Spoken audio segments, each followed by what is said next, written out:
네, 안녕하세요. 오늘 2022 부산 비엔날레 준비 프로그램, 첫 번째 준비 프로그램의 세 번째 날의 대화를 시작하도록 하겠습니다.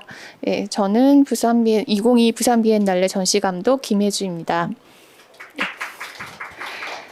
지난 수요일에 시작을 해서 오늘 금요일까지 3일간 매일 강연과 대화를 이어오면서 부산이라는 도시에 대해서 부산의 장소성에 대해서 그리고 저희가 보면서도 잘 몰랐던 그 이면의 이야기들을 하나하나 알아가고 있는데요. 이제 첫날은 다큐멘터리 영화를 통해서, 둘째 날은 도시 답사의 방식과 그 사진 그리고 지도를 통해서 부산에 잘 이야기되지 않았던 지역들을 같이 또 탐사를 강연을 통해서 탐사를 해봤고요. 오늘 세 번째 날에는 이제 사진을 통해서 저 도시를 부산의 여러 장소들과 건축들을 기록해 오신 이인미 작가님과 그리고 그 이인미 작가님과 아신지는 이미 30년이 되셨고 약 20년간 함께 이 작업을 의뢰하기도 하시면서 이 많은 장소들을 함께 답사하고 이야기 나누셨던 동아대 건축학과 김기수 교수님 이렇게 두 분을 모시고 사진, 기억과 기록의 불안정성이라는 제목으로 프로그램을 진행하려고 합니다. 앞서 소개드린 것처럼 이제 이인미 작가님께서는 원래 건축을 공부하셨다가 영상학을 공부하시고 또 이제는 건축과 도시 장소들을 기록하면서 작가님의 개인 작업을 또 이어가고 계시는 이제 사진 작가로 활동을 하고 계시고요. 김기수 교수님께서는 동아대 건축학과 교수님이면서 동시에 동아대학교 석당박물관 관장님이시기도 하고 또 올해 진행되었던 부산 건축 비엔날레 총감독으로 또 오래된 미래라는 주제로 부산의 역사, 장소들에 대한 이야기 함께 담아서 전시를 진행하셨습니다. 그래서 오늘 두 분이 20년 이상 같이 작업을 해오셨기 때문에 너무 많은 이야기들이 있을 텐데요. 그 중에서 이제 이인미 작가님의 사진 작품들을 중심으로 그 작품에 기대어 이야기들을 진행을 하실 예정입니다. 두 분의 대화에 기대하면서 듣겠습니다. 다른 두 날과 마찬가지로 오늘도 마지막에 이제 질의응답이 있을 예정이고요. 온라인으로 참여하고 계신 분들도 채팅창에 질문 남겨주시면 마지막에 질의응답 시간에 전달하도록 하겠습니다. 그럼 두 분을 박수로 맞이해 주시면 감사하겠습니다. 네, 반갑습니다. 금방 소개받은 이인미라고 하고요. 저는 부산을 중심으로 해서 처음 시작은 건축 사진에서 시작을 해서 건축이라고 하는 것 자체가 도시를 베이스로 하고 있으니까 도시에 이렇게 넓혔다고 해야 하나? 도시로 이렇게 해서 지금 부산을 기록하는 작업을 계속 하고 있고, 오늘 제가 보여드리려고 하는 사진은 제 작업을 아까 두 가지로 나누었어요. 이렇게 기록과 기억이라고 하는 걸로 나누어서 어떻게 보면 제가 보는 부산, 제가 느끼는 부산, 그리고 제가 생각했던 어떤 부산에 대한 이야기들도 보시게 될 거고, 그리고 또 제가 기록 작업으로서 사진을 찍는 그런 작업을 했던 것들, 그런 것들은 어떻게 보면 부산에서 사라지는 것들을 기록하기도 하고, 그리고 사라져가고 있는 부분과 지금 현재를 같이 살고 있는 그런 순간들이 될 수도 있고 한 작업들을 그런 작업은 다 김기수 교수님이랑 함께 했던 작업들인데 그 작업에 대해서 같이 보면서 이야기를 하려고 하고 있습니다. 그래서 사실 저는 건축 사진을 찍는 사람이라서 되게 좀 건조한 사진들, 이렇게 감성적이지 않은 그런 사진들이 주로 있는데, 근데 건축 사진이라고 하는 건 어떤 대상을 상대로 해서 사진을 찍으러 가지만 갔다 오다 부산을 찍었던 것들을 보면서 부산에 대한 장소 이야기들을 가볍게 시작하면 어떨까라고 해서 사진을 보여드리도록 하겠습니다. 그래서 지금부터 보여드리는 것은 제 기억을 베이스로 하는 저희 부산 사진에 대한 내용입니다. 그래서 제가 그 시리즈들을 여러 가지 있는데 그 중에 하나가 난 도시에 산다라고 하는 테마를 가지고 사진 작업을 했었는데 이런 이야기를 하게 된 것 중에 하나가 우리가 다들 나의 고향이라고 하면 옛날에는 시골이나 뭐 전원의 풍경이 고향이었지만 사실 저도 그렇고 저 대부분 세대들이 이제는 고향이 도시가 되어져 버렸잖아요. 그래서 난 내가 도시에 살고 있고 내가 알고 있는 그 기억들을 사진으로 보아서 모아놨다라고 하는 것이죠. 그래서 여기 있는 것처럼 그런데 이제 어느 날 늘 봐왔던 나의 부산이고 내가 살던 도시지만 낯설게 보이는 도시 그리고 어떤 상징으로서의 부산하면 떠오르는 모습이 아닌 어떤 일상의 모습들 이런 것들이에요. 근데 참 재밌었던 게 여기 지금 보여드릴 사진들이 한 90년대 초반부터 지금까지의 시간들인데 그래봤자 얼마 안 되는 시간들인데 사실 여기에 있는 장소들의 절반 이상이 이제 없어져 버린 그래서 부산이라고 하는 장소가 그렇게 빨리 정말 급하게 변하는 장소지 않나라는 생각이 들더라고요. 제가 지금까지 앞으로 계속 보실 사진에는 사람이 한 명도 안 나오는 사진이 대부분인데 왜 사람들을 안 찍냐라고 얘기할 때마다 제가 보여드리는 사진 중에 하나예요. 저렇게 사람이 들어가는 거 찍는다고 그렇게. 이 할머니는 지금도 살아 계실지는 잘 모르겠네요. 여기가 흰여울 마을 요즘에 너무 유명해진 흰여울 마을인데 95년도에 제가 이렇게 이 동네 사진들을 찍을 때 생각이 부산의 매력적인 것 중에 하나가 골목을 딱 들어섰을 때 그 너머에 바다가 보이잖아요. 어느 곳에서나. 특히 여기 뭐 초량 가까운 데는 그렇죠, 그쵸, 교수님? 삼복도로에서도 그 바다가 보이고, 그래서 그 사이에 바다도 보이고, 항구도 보이고, 해수욕장이 아닌 생활 속의 바다, 이런 것들이 너무 매력적이라는 생각이 들었죠. 그리고 저는, 도시 사진을 찍으면서 늘 보는 게, 남들이 안 볼 것 같은 시간이 묻어있는 그런 담장, 뭐 이런 느낌들 때문에 이런 사진들을 찍게 되는 것 같아요. 네, 이것도 좀 오래된 지역인데 부평동 시장이라고 여태 멀지 않은 장소예요. 이 사진 보면서 많은 분들이 얘기하기를 어디 중국 가서 찍은 거 아니냐면서 이렇게 이 장소는 아직 남아 있었던 것 같아요. 제가 한 몇 년 전까지만 가도 여기가 지금 부평동 시장에 남아 있는 장소. 근데 저는 건축 사진을 찍는 사람이니까 어떤 찰나의 순간을 찍진 않거든요. 항상 제가 계획하고 이 시간쯤에 가면 이런 장면이 나오겠지라고 생각하고 사진을 찍으러 다니는데 지금 보여드리는 이런 사진들은 우연히 이분이 지나가시는 바람에 우연히 자전거가 있는 바람에 찍게 되는 사진이기도 했었어요. 근데 사실 저희 건축에서는 굉장히 싫어하는 사진 중에 하나예요. 왜냐하니까 이제 우리 이인미 작가께서 건축 사진이라는 걸 출발을 하셨는데 어느 순간부터 이게 건축에서 싫어하는 사진들이 이제 등장을 한 거예요. 근데 이제 그 차이라고 이제 제가 보고 있었던 게, 실제 저하고 처음 아까 이제 그런 관계를 얘기를 해주셨는데, 어떻게 보면은 저하고 처음 이렇게 만나서 사진이라는 걸 가지고 같이 작업을 했던 그 출발점이 도시에 대한 어떤 기록이라는 단어였던 것 같아요. 근데 지금 이제 이렇게 등장하는 사진들 몇 카트를 보면서 저는 느꼈던 게 어느 순간인가 이게 기록에서 기억으로 넘어가는 작가가 가지고 있는 어떤 기억적인 얘기들이 사진 속에 등장하고 있는 게 아닌가라는 생각들을 어떻게 보면 아까 이제 90년이라고 얘기하셨는데 그 전에 우리 이인미 작가께서 찍었던 사진들하고는 좀 그 차이가 거기서 좀 등장하지 않았을까. 지금 이제 어떻게 보면 최근에 건축 사진은 이제 인물 등장하는 사진들을 찍고 계신데 아마 초창기에는 아마 건축가들이 저렇게 사진에 사람들이 들어왔을 때에 대한 부분들은 굉장히 좀 끓였던 시기가 있었지 네. 않았을까라는 생각이 드네요. 찍는 저도 그렇게 생각한 게 사람이 가지는 어떤 힘 때문에 그런 것 같아요. 그 사람이 등장하는 순간 그 공간이 그 사람으로 인해서 분위기가 바뀌어버리니까 그렇죠. 네, 그런 것 때문이었던 것 같아요. 네, 그래서 제가 한동안 이렇게 딱 한 명이 있는 사진들을 막 찍었던 시절이 있었어요.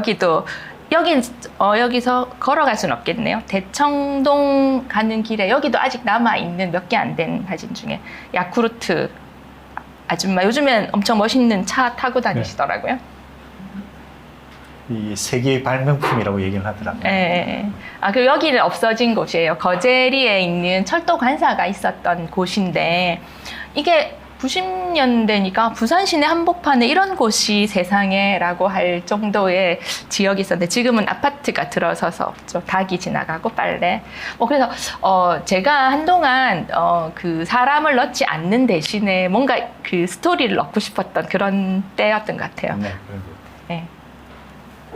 가미사마 도사 때문에 찍었는데 지금은 영주동 터널 위에 있는 건데 지금은 얼마 전에 제가 너무 궁금해가지고 가보니까 그 빌라가 들어섰더라고요, 이 자리에. 아, 이것도 제가 좋아하는 사진 중에 하나인데 광안리에 있는 노래방에 있었던. 그래서 부산이 가지고 있는 특성이 여러 가지 뭐 일본 문화부터 시작해서 뭐 도시 그다음에 바다에 뭐 그런 해수욕장에 리조트 같은 바다도 있고 또 약간 항구 같은 그런 생활의 바다도 있고 이렇게 여러 가지가 섞여 있는데 이 사진 하나에 그 여러 가지 부산에 대한 그 섞여 있는 문화가 다 들어 있는 것 같다 이런 생각을 했던 것 같아요. 이 노래방도 없어졌습니다. 이거는 교수님하고 같이 첫 전시를 했을 때 했던 건데 그때 건축가들이랑 같이 그 아웃오브 해갖고 뭐 전시를 함께 어떤 테마를 가지고 했었는데 그때는 약간 그때도 좀 시간에 대한 생각을 많이 했던 것 같아요. 그래서 그 중에 한 장의 사진인데 이때도 여기가 미 문화원이었잖아요. 그래서 미 문화원이 쓰고 있지 않는 이제 가고 부산에서 여기를 뭘 할지 근대 박물관이 되기 전에 비어 있는 시간들이라고 해서 뭐 사람들이 움직이는 시간도 있고 이 공간은 전혀 움직이지 않는. 사실 제가 20대 때는 여기 지나다닐 수 없는 장소였거든요. 그죠? 앞에 전경들이 있어요. 네, 인도가 있으면 우리 부산 사람이 걸어 다닐 수 있는 길이 있고 그리고 들어가면 안 되는 길이 정말 투명한. 경계? 사실 지금 이 건물은 이제 1930년대에 지어진 건물인데요. 이렇게 모던 양식이라고 건축에서는 얘기를 하는데 동양측식 주식회사라는 이제 어떻게 보면 일제의 수탈 기관이었던 이 회사의 건물이었던 거죠. 근데 이 회사의 성격은 어떻게 보면은 은행적인 성격도 있지만 요즘에 얘기하면은 뭐 투자 신탁 회사 같은 이런 회사였어요. 근데 이 이제 동양측식 주식회사가 아마 해방이 되고 난 다음에 이 건물을 다시 미군이 사용을 하게 되는 거예요. 그러면서 이제 우리 피난 수도기 때는 여기에 미 대사관이 들어오게 되고 또 여기에서 미 공보원이 같이 들어오게 되는 거예요. 그리고 이제 전쟁이 끝나고 나니까 자연스럽게 미 공보원이 미 문화원 역할을 하면서 오랜 기간 동안 이 건물이 문화원으로 썼던 거죠.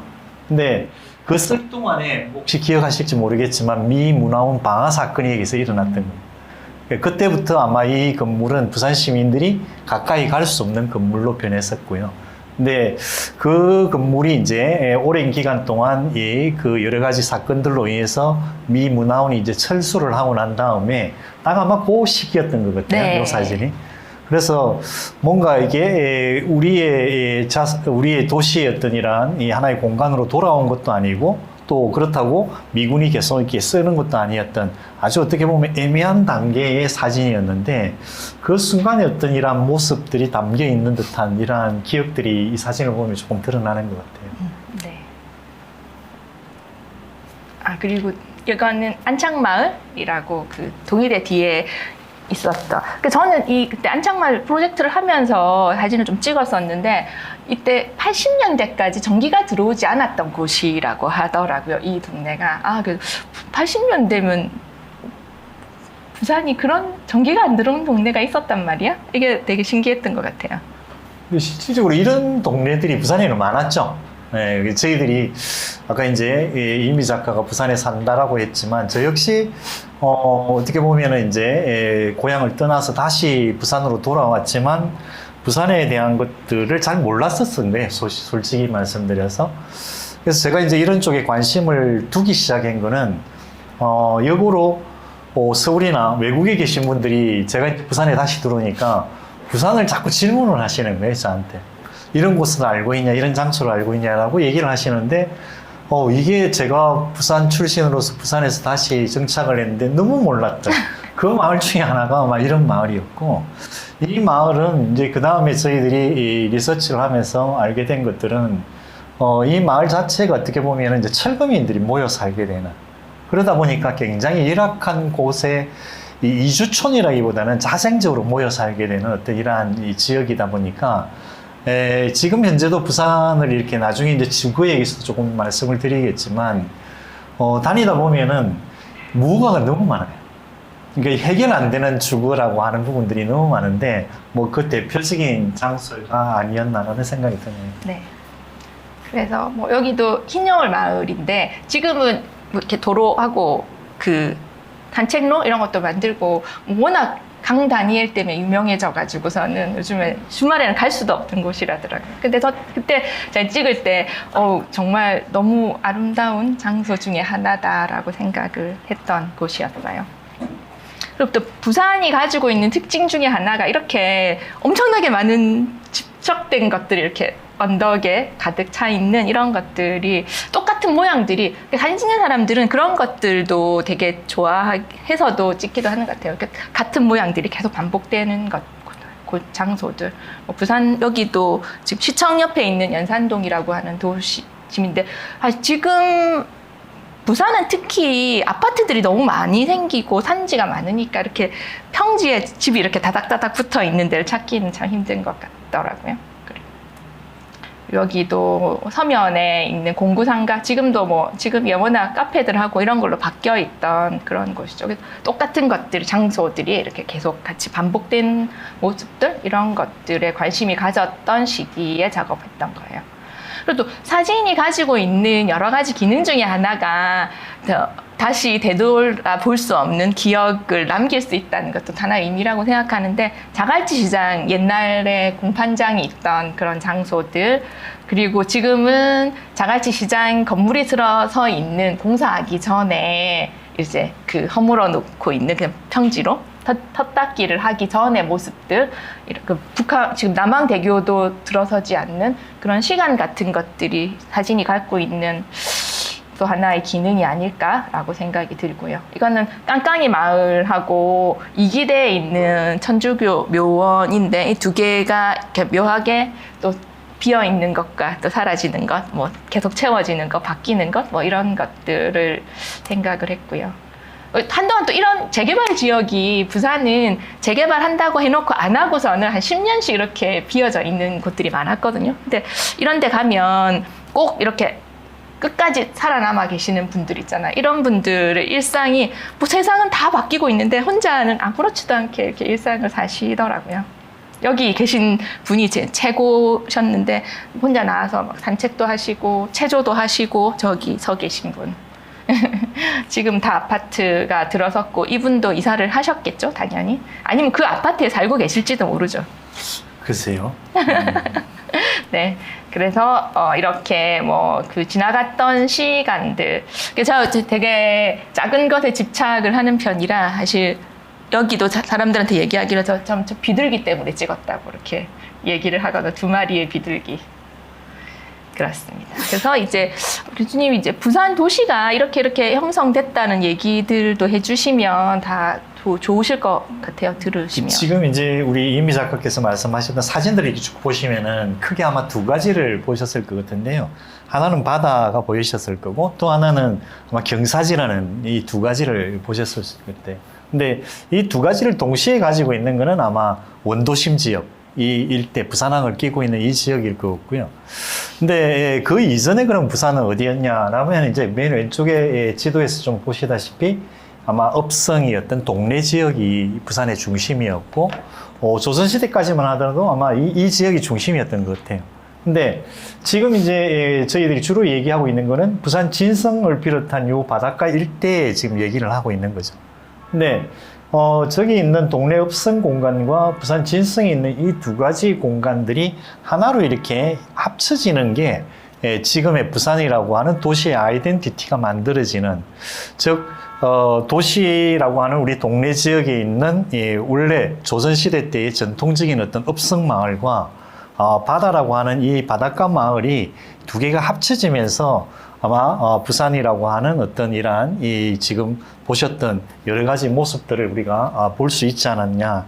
근데 이 두 개가 합쳐지는 과정에서 볼 때 맨 우측에 있는 사진을 보시면은 지금 맨 위에 있는 저 사진이 동네 읍성에 있었던 사진이고요. 그리고 밑에 있는 이 사진이 지금 아마 초량 외관을 바라보는 모습인데요. 두 개의 어떤 아주 이질적인 어떤 건축 문화가 부산에서 이렇게 두 개가 하나로 만나게 되는 거죠. 근데 이 시기가 아마 근대 부산이라고 하는 도시의 모습. 그래서 우리가 지금 얘기하는 부산을 얘기할 때 경사지, 바다 이렇게 얘기를 하겠지만 이 두 개의 공간들이 하나로 합쳐지는, 그런데 굉장히 어떻게 보면은 바다나 원도심에 대한 얘기들이 강하게 나타나다 보니까 의외로 이제 동네나 이런 쪽에 대한 이 문화들이 잘 이렇게 드러나고 있지 않은 게 지금 부산의 모습이 아닐까라는 생각을 조금 했고요. 그 뒤에 거 한번 좀 보여주시겠습니까? 지금 이게 이제 원도심의 모양들에 대한 부분들인데, 지금 맨 왼쪽에 있는 그 지도에서 제가 부산진과 동네라고 얘기했던 게 이제 동네와 부산이 하나로 합쳐지는 게 요 시기, 즉 근대 도시라고 제가 말씀을 드렸고, 지금 맨 이 르라고 표현되어 있는 요 지역이 영도입니다. 아직까지 영도와 이 원도심이 연결이 되지 않았던 부분들이고, 빨갛게 표시된 저 지역이 초량외관이라고 하는 일본인들이 거류지였고요. 그 위쪽으로 있는 저 각국이라고 하는 저 자리가 각국 이 거류지들, 즉 조계지들이 있는 지역. 그리고 지금 부산역 앞에 있는 청관 거류지라고 하는, 즉 어떻게 보면은 이런 외국인 거류지들과 전통적인 마을이 하나로 합쳐지는 과정들이 요 시기가 아닌가라고 볼 수 있을 건데요. 가운데 이제 등장하게 되는 요 지금 이 지도 두 개는 일본인들이 원도심을 용두산이라고 하는 이 중심을 가지고 이렇게 그들의 도시로 만들어가는 과정들을 지금 보여주고 있는 그림들이고요. 우측에 있는 세 개의 사진들은 아마 그 당시 즉 1900년대 초에 부산을 찍었던 사진들의 모습입니다. 그래서 사실 여기 있는 사진들을 보면은 부산의 근대 도시라고 얘기하는 이 원도심이 도시화가 되기 전의 모습들을 볼 수 있는 아주 귀중한 사진들이 아닐까라는 생각입니다. 그래서 이제 그 얘기들에 대한 부분들을 이제 조금 제가 몇 가지 키워드를 가지고 이렇게 설명을 드리면은, 우리 이인미 작가께서 아까 부산을 얘기를 하시면서 사진이 가지고 있는 힘 중에 이렇게 변해버렸던 그 전의 모습들이라고 하는 과거의 어떤 기억들에 대한 얘기들을 이렇게 사진을 통해서 우리가 이해할 수 있다고 얘기를 하는데, 사실 제가 이제 몇 달 전에 이 미국에 있는 영화를 찍는 업체들하고 이게 저하고 좀 작업을 좀 한 게 있었어요. 근데 그 작업이 뭐였냐니까 1980년대에 부산의 어떤 풍경들을 이게 그 영화를 촬영을 하는데, 이게 80년의 상황들을 돌아가서 찍을 수가 없잖아요. 그러다 보니까 이제 지금의 모습을 찍는데, 저기 이제 잃어버렸던 저 풍경들을 찍을 수가 없으니까, 지금의 이제 그 풍경들을 찍고, 이 어떻게 보면 80년대 이후에 등장했던 건물들을 체크를 해달라는 거예요. 구조물들을. 근데 그 체크를 다 하니까 요즘에는 그 건물들을 지금 어떻게 보면 2020년대에 찍었던 사진들이 40년 전으로 돌아갈 수 있는 어떤 이런 디지털 작업들을 하고 계시더라고요. 그래서 아마 그 결과물들을 가지고 아마 80년의 상황들을 표현을 하시는 것 같아요. 근데 그런 어떤 도시가 가지고 있었던 어떤 기억들을 최근에는 이렇게 돌려놓는 어떤 기술들도 나타나고 있구나. 그런 측면에서 볼 때는 우리 이인미 작가께서 지금 찍고 있었던 사진들은 그 당시의 모습들을 우리가 이해할 수 있는 증거들이 되는 거잖아요. 근데 그 갭들, 한 40년의 어떤 갭들을 현대의 어떤 이러한 그 촬영과 과거의 어떤 이런 사진들을 통해서 이렇게 비교해 보는 것은 저 개인적인 어떤 제가 전공을 하고 있는 건축 역사에서 볼 때는 굉장히 재미있는 부분인 것 같아요. 그리고 지금 여기 있는 세 가지의 그 도시에 대한 얘기를 제가 이제 우연찮게 다른 분의 그 사진과 함께 제가 조금 이렇게 건축을 얘기할 기회가 있어서 설명을 드렸던 부분 중에 하나인데, 저희들이 도시를 이렇게 기록했던 사진들이나 어떤 이미지들을 통해서 저희들이 이제 분석을 할 때 저는 이제 세 가지 관점이 있다라고 이렇게 얘기를 합니다. 그러니까 그게 어떻게 보면 조감도적인 어떤 관점에서 찍었던 사진들이 있는 반면에 또 투시도적인 관점에서 찍었던 사진들이 있고요. 또 한편으로 이제 제가 이제 얘기했던 것 중에 하나는 서사적인 관점이라고 얘기하는데 그 사진들 속에 이게 아까 이은미 작가께서 얘기했던 메모리라고 하는 얘기들이 들어가 있는 사진들이 있는 것 같아요. 근데 그 세 개를 가지고 저희들이 이제 분석을 하는데 실제 이제 건축 역사학은 어떻게 보면은 건축물을 통해서 지나온 어떤 일, 과거의 시간의 흔적들을 이렇게 분석하는 작업이거든요. 그래서 그 건축이 가지고 있었던 어떤 원형적인 모습과 변해오는 과정들을 설명을 하는데 그 중에서 가장 소중한 것들이 아마 이 세 가지의 사진들의 어떤 관점들이 아닐까. 그래서 사실 이제 이 임미 작가님과의 사진을 오랫동안 제가 봐왔지만 임미 작가님의 그 사진들 속에서도 알게 모르게 그런 어떤 관점에서 사진을 찍으세요. 흔히 우리가 얘기하면은 요즘에 드론에서도 찍고 하지만 임미 작가님 사진들 보면은 이렇게 높은 옥상에 올라가서 찍었던 사진들도 계시는 것 같고요. 또 아마 내려와서 아까 이제 흰여울 마을처럼 이게 굉장히 어떤 이 일소점의 어떤 강한 어떤 포인트를 가지고 투시도적인 어떤 관점을 가지고 있는 사진들이 있는 반면에 앞에 사진에서는 아직 많이 안 나왔다고 생각이 되는데 본인의 기억과 아마 스토리를 생각하면서 아마 찍었던 사진들이 계시지 않을까. 이제부터 아마 지금부터 그 얘기를 아마 시작을 하실 것 같습니다. 네. 그래서 제가 이제 뭐 지금까지 앞에 보여드렸던 사진은 제가 일상 속에서 사진 찍는 사람이니까 부산에 살면서 찍었던 사진들이라면 뭔가 제가 뭔가를 이야기하고 싶다. 이 부산의 변화를, 도시의 변화에 대한 것들을 시리즈로 하고 싶다고 생각했던 것이 두 가지가 있었어요. 시티스케이프랑 어너더 프레임이라고 하는 두 가지 시리즈를 한 2000년도 초부터 시작해서 한 15년 이 정도 작업을 계속 하고 있었는데 그게 이제 주거라고 하는 것이었거든요. 그래서 이 시티스케이프 시작될 무렵에 부산이라고 하는 곳에 주상복합이라고 하는 형태의 주거가 생기기 시작하던 시기였어요. 주상복합이라고 하는 거는 지금이야 너무 흔한 거였지만 그때는 아파트는 아파트, 상가는 상가, 사무실은 사무실이었는데 주상복합이 생기면서 이게 다 한꺼번에 모이니까 덩어리가 되게 커지잖아요. 그러면 뭐 도시 한가운데 이런 것들이 꼭 우리 옛날에 무슨 만화에 나오는 것처럼 약간 미래 세상의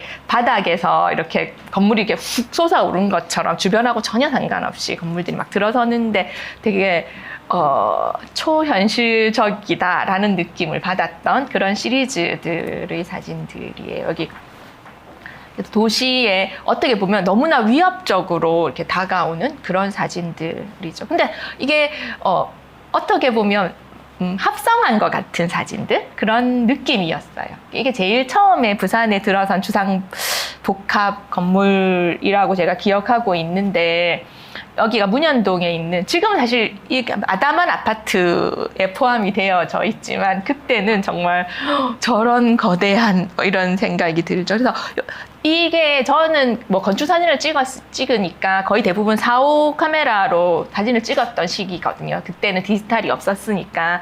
그래서 되게 그 집 하나하나가 아주 선명하게 사진으로 남길 수 있었다는 게 장점이기도 했어요. 그래서 저는 이 건물을 딱 쳐다보면 이 시티 플라자를 찍은 것 같지만 실제로 이 밑에 있는 이 공장들, 저 멀리 있는 작은 하나하나의 집들 이런 것이 사실은 우리의 일상이죠. 세상은 이렇게 바뀌어도 우리의 일상은 거기에 그대로 같이 있는. 그래서 제가 앞으로 보시는 사진들도 되게 그렇겠지만 제가 되게 산만하게 하나를 이렇게 집중해서 안 보고 얘와 쟤를 나름대로 분류해가지고 뭐 시간으로 분류를 하든 장소로 분류를 하든 크기로 분류를 하든 근데 여기와 저기 뭐 이렇게 좀 나누려고 하는 좀 그런 성향이 있는 것 같아요. 그래서 이때도 뭐 건물 찍으면서 뭔가 이 조금 더 스펙타클한 그런 느낌? 이런 거 구름 막 떠다니고 뭔가 일어날 것 같은.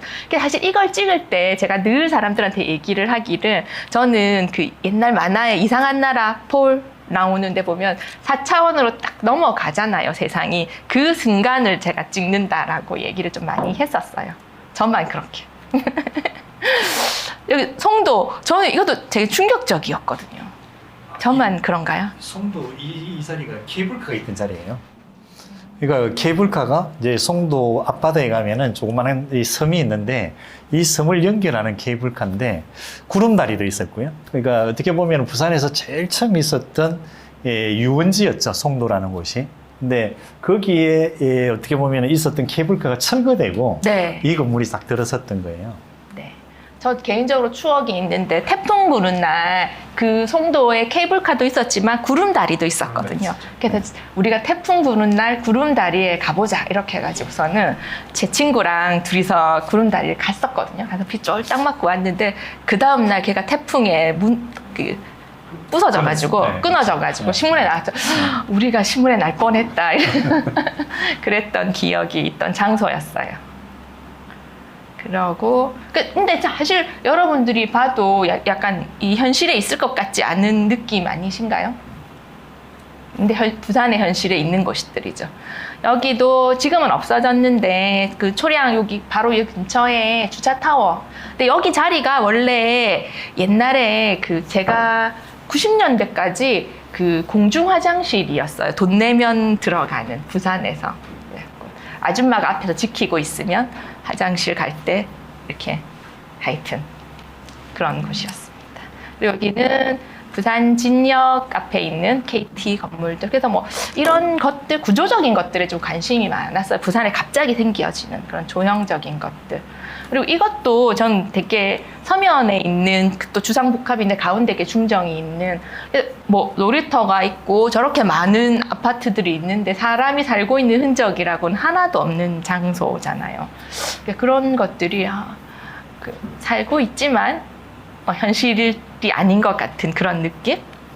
근데 건축에서는 사실 저기에 어린이 놀이터가 있으니까 굉장히 어떻게 보면 좋은 공간이라고 보시는데 저기서 애들이 뛰어놀면 이제 크레임이 들어오죠. 시끄럽다고. 그죠. 소리가 스피커가 돼가지고. 이게 공간에 울려서 굉장히 소음이 심한 공간이 되는 거죠. 그러니까 저게 눈으로 볼 때는 굉장히 중요하고 유니크한 공간이 되지만 건축에서 볼 때는 이게 기능을 할 수 없는 공간. 그러니까 금방 설명하셨듯이 아마 보여주는 어떤 이러한 이 장소의 모습들이 이렇게 건축을 해서 드러나지 않았을까. 네. 네. 그래서 저는 이때 주거가 약간 이 도시에서 어떤 그 폭력적인 공간으로 세워지기 시작하는 시점이 딱 이때가 아니었나, 90년대 초가 아니었나 이런 생각을 하게 되어서 이런 시리즈들을 좀 했죠. 그래서 이런 시리즈를 막 하다가 이제 여기에 좀 종결을 지어야겠다라고 하고 마지막에 이걸로 이제 시티스케이프 시리즈를 할 수가 없었던 게 이제는 비교할 수 없을 만큼 다 커져 있기 때문에 제가 의도했던 그런 작업들이 끝나는 시즌이었죠. 이게 부산시에서 어떻게 보면 슬로건을 걸고 있는데 슬로건이 혹시 뭔지 아세요? 부산이 다이나믹 부산이에요. 지금 이 사진 보면 다이나믹 하시잖아요. 근데 앞서 흰여울 마을이라든지 지금 이제 우리 임미 작가 사진을 보시면은 저 다이나믹하다는 것과 그 저변에 깔려 있는 어떤 이 불완전한 어떤 이런 현실의 모습들. 근데 이 두 가지의 모습들이 지금 부산의 주거를 얘기하는 저는 뭐 있는 그대로의 모습이라고 생각을 해요. 그러니까 한쪽에서는 굉장히 이것을 다이나믹한 어떤 이런 그 도시의 모습으로 표현을 하지만 그 다이나믹한 모습을 표현하기 위해서 저변에 깔려 있는 것은 굉장히 불완전한, 불안정한 상태의 어떤 이러한 우리의 삶의 모습을 사진에서 이렇게 아마 대비가 되고 있지 않은가. 근데 이런 모습들을 아마 외부에서 오신 분들은 부산이 굉장히 특이한 도시로 보는 이유 중에 하나가 아마 그렇지 않을까라는 생각이 조금 들었었어요. 그런 것 같습니다. 근데 그래서, 이런 네. 모습들이 이제 등장하게 되는 이 주구의 부산의 얘기들은 아까 이제 제가 역사에서 조금 말씀을 드렸지만 두 개의 동네와 부산포가 이렇게 합쳐졌을 때는 사실 이 주구의 모습들이 그렇게 등장하지 않았다는 거죠. 근데 지금 맨 위에 있는 이 흑백 사진이 초량 외관에 있었던 일본인들이 모여서 했던 마을이에요. 근데 저런 마을과 이 제일 왼쪽에 있는 것은 이제 전통적인 이 부산 진에 있는 한국인의 마을이고요. 두 번째 있는 마을이 아마 그 초량회관의 일본인들의 마을, 그 다음에 세 번째 있는 게 여기 초량에 있던 마을이에요. 근데 요거는 이제 한국인과 일본인과 이 외국인들이 섞여 있는 마을의 모습이 지금 맨 세 번째 있는 마을이죠.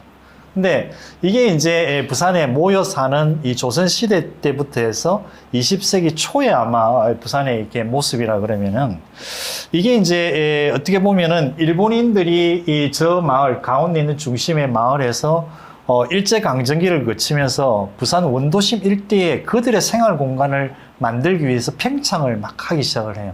근데 이 팽창하는 모습은 전형적인 이제 신도시를 만들어가는 이 방법이었던 것 같아요. 그래서 지금은 조금 얘기가 다르지만 우리 서구 일대의 이 주거 지역들은 아마 일본인들이 이 원도심 일대에서 생활 공간들을 확장하기 위한 신도시 계획이 아마 여기에 있었던 거고요. 그 다음에 해변가로서 이렇게 매립의 어떤 이러한 얘기들이 나오는데 그건 이제 나중에 조금 얘기를 드리겠습니다만은 그들의 먹고 사는 문제를 풀기 위해서 해변을 매립을 하기 시작을 해요, 부산을. 그러면서 이제 이게 원도심을 중심으로 한 일본인들의 팽창이라고 하는 이런 도시 만들기가 시작이 되는 거죠. 근데 이게 이제 해방이 딱 되는 순간 일본인들이 돌아가고 난 다음에 이제 공백기가 생겼어요. 근데 공백기가 한 5년 정도 생겼지만 6.25 전쟁이 터지는 순간 부산에 어마어마한 이제 피난민들이 몰려오기 시작을 한 거죠. 근데 그 밀려들었던 피난민의 숫자가 부산을 갖다가 어떻게 보면 일본인들이 팽창했던 도시의 주거의 공간으로 수용하기에는 너무나 부족했었다. 그러다 보니까 살 수 있는 모든 공간에 다 살 수 있게끔 이제 들어가게 되는 거죠. 그러니까 지금 이제 맨 왼쪽에 있는 게 태경마을이고 태경마을 바로 뒤쪽에 가면은 일본인들의 공동묘지였던 이 비석마을에 사람들이 또 살기 시작을 하는 거예요. 묘지 위에 집을 짓고 막 살아요. 그리고 지금 이런 어떤 이 그 산등성이라든지 이런 곳에 어떻게 보면 비탈진 곳에 틈만 있으면은 판잣집을 막 지었던 거예요. 근데 왜 이제 그런 주거의 모습이 나타나게 되냐면은 결국에는 피난을 오셨지만 먹고 사는 문제를 해결하기 위해서는 이 부산에서의 먹고 사는 문제를 해결하기 위해서는 농사라든지 이 전통적인 어떤 사회의 구조가 아니었고 항만을 중심으로 했던 어떤 이러한 먹고 사는 문제를 해결을 해야 되기 때문에 항만 근처에 모든 사람들이 모여 살아야 되는 거예요. 그래서 아까 흰여울 마을이라든지 이런 어떤 아주 열악하지만 그래도 산등성이에 이렇게 계속 주거들이 만들어진 아마 그런 것들이 이 6.25 전쟁과 아마 그 피난민들의 어떤 이러한 생활사하고 아주 밀접했었다. 근데 그 두 개가 아마 이 우리 이제 70년대, 80년대 경제 개발을 하면서까지도 그 주거의 모습은 변하지 않았다라고 생각이 되고 그래도 여기에 보시는 것처럼 저 산등성이 주위로는 작은 어떤 이런 피난민 주거의 흔적들이 보이지만 군데군데 저런 어떤 아파트가 만들어졌다는 것은 그나마 삶이 조금 나아졌던 분들은 저렇게 살았던 거죠. 그리고 이미 작가의 사진을 보셨던 거는 이제 그 이후에 80년대 이후에 부산의 어떤 주거가 이제 경제 개발이 되고 이게 경제가 안정되면서 생활 여건이 나아지면서 이제 이런 어떤 주거의 모습에 대한 것들을 이제 개선을 하기 시작하는 이 재개발 사업들이 80년 이후부터 해서 90년대에 부산이 일어났던 거죠. 근데 그런 사건들이 아마 지금 보셨던 이미 작가님의 주거의 어떤 모습이고 거기에서 있었던 이 어떻게 보면 도시의 역동성이랄까요? 이런 모습들이 자연스럽게 이런 주거의 문화로 이렇게 표출되지 않았나 이렇게 볼 수 있을 것 같네요. 그렇죠. 그래서 이제 그 시티스케이프 시리즈가 끝날 때쯤에 제가 어너덜 프레임이라고 하는 또 시리즈를 하기 시작을 했는데 이것도 약간 주거에 대한 생각을 하면서 시작했던 시리즈였어요. 그래서 그리고 또 프레임이라고 하는 게 물론 그 사진을 찍는다는 것 자체가 이 세상의 어느 한 부분을 프레임 안에 넣는 거잖아요. 그래서 그 프레임을 통해서 세상을 보는데 내 사진 안에 또 하나의 프레임을 만들어서 내가 여기서 저기를 바라보고 있다라고 하는 것으로 이제 형태적인 시리즈가 어너덜 프레임의 시작이었고 그리고 이 어너덜 프레임이라고 시리즈를 하게 된 이유 중에 하나가 이것도 또 주거의 변형에 대한 이야기에서 시작이 되긴 했었어요. 우리나라가 옛날에 건축, 아주 조선시대, 아주 옛날부터 나오는 말이 3대가 복을 지어야 남양집에 산다는 말이 있었다고 하더라고요. 그만큼 남양집에 대한 선호가 되게 컸고, 그래서 판상형 아파트들이 들어서게 된 게 사실은 앞에 뭐가 보이냐가 중요한 게 아니라 하루 종일 해가 들어오는 집에 산다는 게 되게 좋은 거라고 생각했는데, 90년대 후반부터 시작을 해서 부산이라고 하는 게 남양집이 아니라 바다가 보인다는 데 가치를 부여하기 시작을 한 거예요. 그래서 바다가 보이는 집의 프리미엄이 엄청 올라가고 사람들이 이제 거기에 집착을 하게 되죠. 그런데 알고 보면 20년 전, 30년 전에도 바다가 보이는 집들이 많았거든요. 아파트들이. 풍경이 좋은 아파트들이. 하지만 그 아파트들은 대부분 산에 있거나 바닷가에 있거나 도심 한가운데 편리한 곳에 살지 않는 사람들이 할 수 없이 살아야 되는 그런 장소들로서의 주거였던 거죠. 그리고 이분들은 아직도 자기가 그런 어마어마한 가치를 가지고 있는 집에 산다는 생각을 안 하고 계시는 분들이죠. 그래서 저는 매일 아침에 사람들이 현관문을 열고 뭐 출근을 하든 학교를 가든 나오잖아요. 근데 늘 보이는 풍경은 보이지 않지만 어느 날 갑자기 문을 탁 열고 나왔는데 밖에 지금 사람들이 다 가지고 싶어 하는 풍경이 우리 집 앞에 있는 거예요. 그 순간을 찍고 싶다라고 생각을 했었거든요. 그래서 여기 보면 이게 낙동강이 보이는 거예요. 그래서 저는 엄청 작은 거에 아까도 집착을 한다고 했는데, 제가 맨날 사진 보면서 저기 김해공항 이것 보고 사진을 찍었다라고 얘기를 하거든요. 그래서 이렇게 해서 강이 보이고 뭐 이렇게 이 낡은 그 아파트 복도 그 비상계단을 건너다 보이는 그런 장면들. 그래서 이건 이 가치라고, 삶의 가치, 주거의 가치라고 하는 것이 변해가는 것들에 대한 것들을 좀 사진에 담고 싶었고, 아까도 얘기한 것처럼 이게 실제 내가 눈으로 보는 것, 이 언어들 프레임을 통해서 사람들이 보는 거는 제 사진을 보는 게 아니라 제가 이 도시를 바라봤던 것처럼 누군가가 내 사진 앞에서 이 부산이라는 도시를 바라봤으면 좋겠다라고 하는 생각들을 좀 했던 것 같아요. 그리고 또 이 시리즈를 또 하면서 이런 것들도 너머에 보이는 주거 아파트, 그런 것들이 계속 사진 속에 나오고 있죠. 그리고 이 시리즈들을 하면서 제가 제일 많이 들었던 게 그럼 당신은 사진가로서 이런 것들을, 그런 주거에 대한 생각을 하면서 지금 그럼 재개발되는 아파트들에 대해서 어떻게 생각하냐라고 하는 질문도 많이 들었었거든요.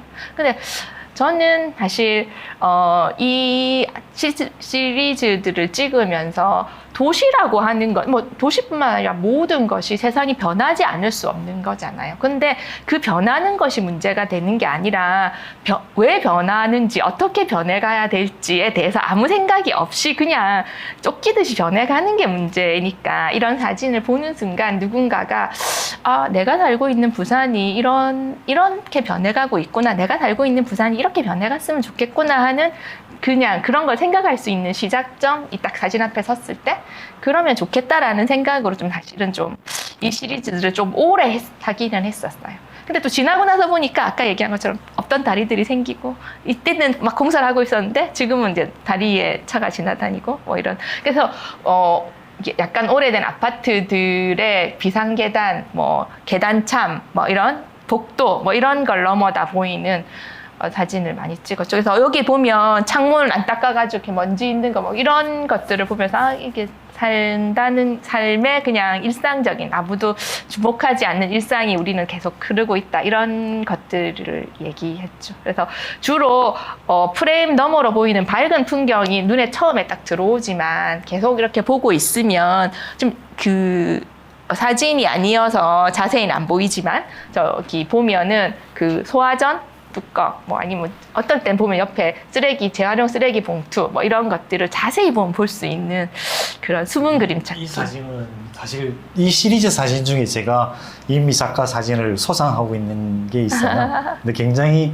좋아하는 사진 중에 하나고, 또 아마 영도대교 사진도 제가 가지고 있는 비슷한 이제 프레임을 가지고 아마 오늘 소개를 하실지 모르겠는데, 이런 사진들이 있는데, 저는 이제 이 사진을 보면서 사실 지금 금방 설명을 하셨지만 저 프레임 속에 밖에 있는 게 보이겠지만, 원본을 보시면은 이 검은 지금 부분에 있는 디테일들이 표현이 되어 있어요. 근데 그게 숨겨놓은 아마 이 복선이 아닐까라고 생각이 되는데, 사실 처음 이제 그 작품을 소장했을 때는 제가 잘 못 느꼈어요. 잘 못 느꼈는데, 우연찮게 나오시마에 제가 한번 방문을 했다가, 안도다다고 설계했던 이 어둠의 뮤지엄이라고 하는 이 뮤지엄이 있는데, 그 뮤지엄을 이렇게 방문을 해서, 어둠을 이렇게 느끼는 장소였던 것 같아요. 들어가면은 아무것도 안 보이는 거죠. 정말 이제 손으로 더듬어서 이렇게 들어가는데, 거기에 앉아서 한 이렇게 몇 분을 있으면은 그 어둠에 익숙하면서 이 디테일들이 이제 보이기 시작하는 거예요. 그러면서 이제 그 어둠과 어떤 디테일의 관계를 느끼면서 이렇게 빠져나오는 이런 어떤 그 어둠을 전시하는 그런 그 전시관이었는데, 그걸 이렇게 느끼고 어느 날 집에 있는 이 임미 선생님의 그 사진을 보면서 그 검은색의 이 시선이 제가 갔던 거예요. 보면서 그 디테일들이 이렇게 눈에 보이는 게, 이게 참, 이거를 의도하고 찍었나 하고 한번 제가 물어보려고 개인적으로는 좀 생각했던 부분들이고요. 또 하나 이제 제가 말씀드리고 싶었던 거는, 이제 저희 건축에서 이런 얘기를 많이 하죠. 이게 한국 건축이 가지고 있는 특징 중에 하나가, 서양 건축은 어떻게 보면 아까 이제 사진이 가지고 있는 어떤 조감이나 아니면 투시기법에 의한 형태나 형상을 위주로 본다 그러면은, 한국 전통 건축은 밖에서 보면은 다 기아 지붕이고 다 똑같아요. 근데 다른 게 뭐냐면은, 공간에서 이 프레임을 통해서 보는 풍경이 다른 거예요. 근데 이 풍경이라는 그 부분들이 한국 건축과 아마 이 전통 건축의 이 가지고 있는 가장 큰 특징 중에 하나가 이 사진들 속에 지금 작동하고 있는 것이 아닌가라는 생각을 했고요.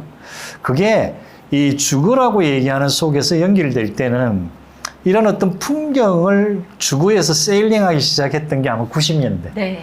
90년대 이후의 주거에서는 편리성, 그러니까 어떻게 보면 80년대 이전은 이 주거가 가지고 있는 아파트의 편리성을 주로 얘기를 했다 그러면은 90년대부터는 이제 이게 풍경을 얘기하기 시작했던 것 같아요. 아마 그런 것들이 우리 주거에 아주 밀접하게 아마 이렇게 연결되지 않았나. 그 시기의 사진들이었던 느낌들이 좀 들어요. 그 시기에 이제 그런 걸 생각하기 시작하면서 이렇게 찍기 시작했는데, 이것도 이제 비상계단에서 찍었는데, 이 다음에 보실 사진을 보시면 같은 장소거든요. 많은 사람들이 10년 뒤에 가서 다시 찍은 것이 아니냐라고 했는데, 알고 보면 이렇게 보고 이렇게 보는 게 사진이 가진 내가 어느 방향으로 보고 있느냐에 따라서 달리 보이는 거죠. 그러니까 이 신도시라는 게 생기기 시작을 하면서 어느 한 구역이 모두 아파트로 변하던 시기들이 있었거든요. 뭐 서울은 부산보다 좀 한 10년 정도 앞서서 신도시가 생겼지만, 부산이라고 하는 곳도 이 제가 사진을 찍을 뭐 2000년대 초반부터 시작해서 신도시들이 막 생기면서 뭔가 창문 너머로 보이는 풍경이 아파트밖에 없는 그런 세상이 되었던 것 같아요. 그러다가 이제 아까 얘기한 것처럼 옛날에는 정말 아무도 가고 싶지 않았던 바닷바람만 세차게 불어오는 이런 장소에 사람들이 이제 가치를 주기 시작을 한 거였잖아요. 이 아파트는 어떤 아파트였냐면 90년대 중반에 그 한참 막 개발 그걸 하면서 부산에 영도 이렇게 정말 사람들이 찾아가기 힘든 그런 곳에 이 약간 그 임대 아파트라고 해야 되나? 그 저소득층을 위한 아파트들을 지어서 막 주거를 많이 이제 보급하겠다라는 걸로 했는데, 이때 너무 갑자기 많이 짓다가 바다 모래를 쓰면서 기우뚱 아파트라고 신문에 크게 방송에 날 만큼 부실공사의 대명사로 나와 있는 아파트인데, 아직까지도 다 잘 살고 있더라고요. 그런데 이때는 사실 누구도 거기에 들어가고 싶어 하지 않았던 아파트였는데, 지금은 이렇게 좋은 전망을 가진 가치 있는 아파트와 다를 바 없는 그런 아파트들이라는 생각을 했었죠. 그래서 지금 뭐 복내동에 있는, 영도 복내동에 있는 그런 바다 끝에 서 있는 아파트들이죠. 여기도 마찬가지로 너머로 이제 바다도 보이고 배도 보이고 뭐 이런 일상들이 보이게 되죠. 그래서 한동안 다대포도 가고 이렇게 바다가 보이는 좋은 곳에 전망 좋은 곳에 30년 된 아파트들 이런 아파트들을 찾아다닌 적이 있어요. 근데 요즘 아파트들은 사실 찍을 수도 없어요. 들어갈 수가 없기 때문에 이 다 뭔가 코드가 있어야지만 들어갈 수 있잖아요. 근데 여기는 누구나 들어갈 수 있는 그런 아파트였죠.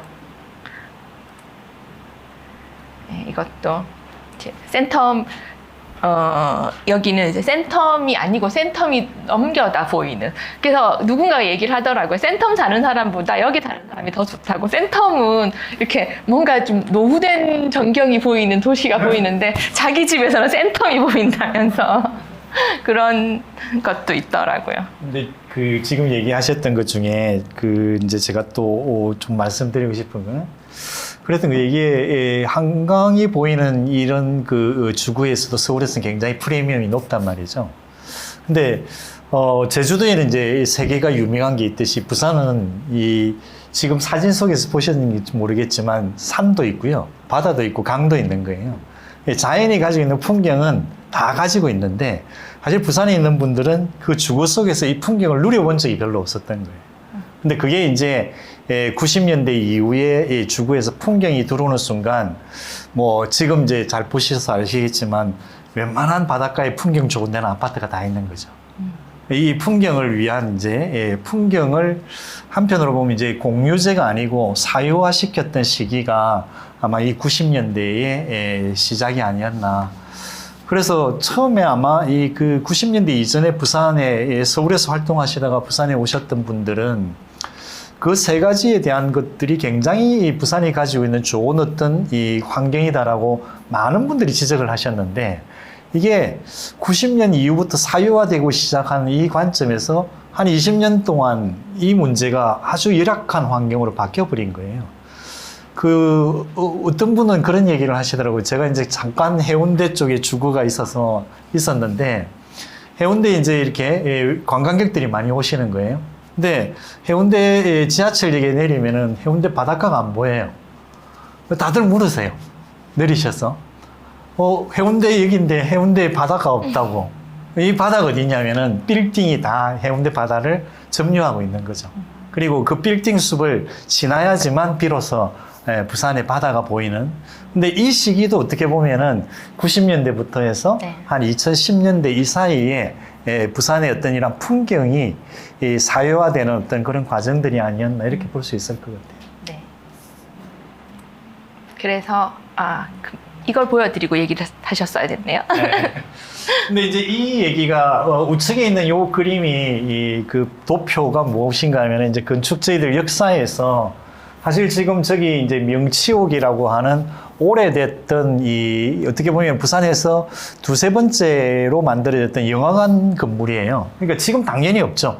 근데 저 사진과 지도와 그리고 거기에 관련된 어떤 이러한 그 문서들 이런 걸 통해서 저 건물에 대한 어떤 이러한 그 당시의 사건들을 찾아내는 작업을 하는 게 사실 이런 방법을 가지고 어떻게 보면 이제 문헌적인 것부터 해서 건축적인 얘기를 통해서 저 실체를 이렇게 찾아내는 작업을 하고 있는 게 건축 역사다 이렇게 말씀드릴 수 있는데요.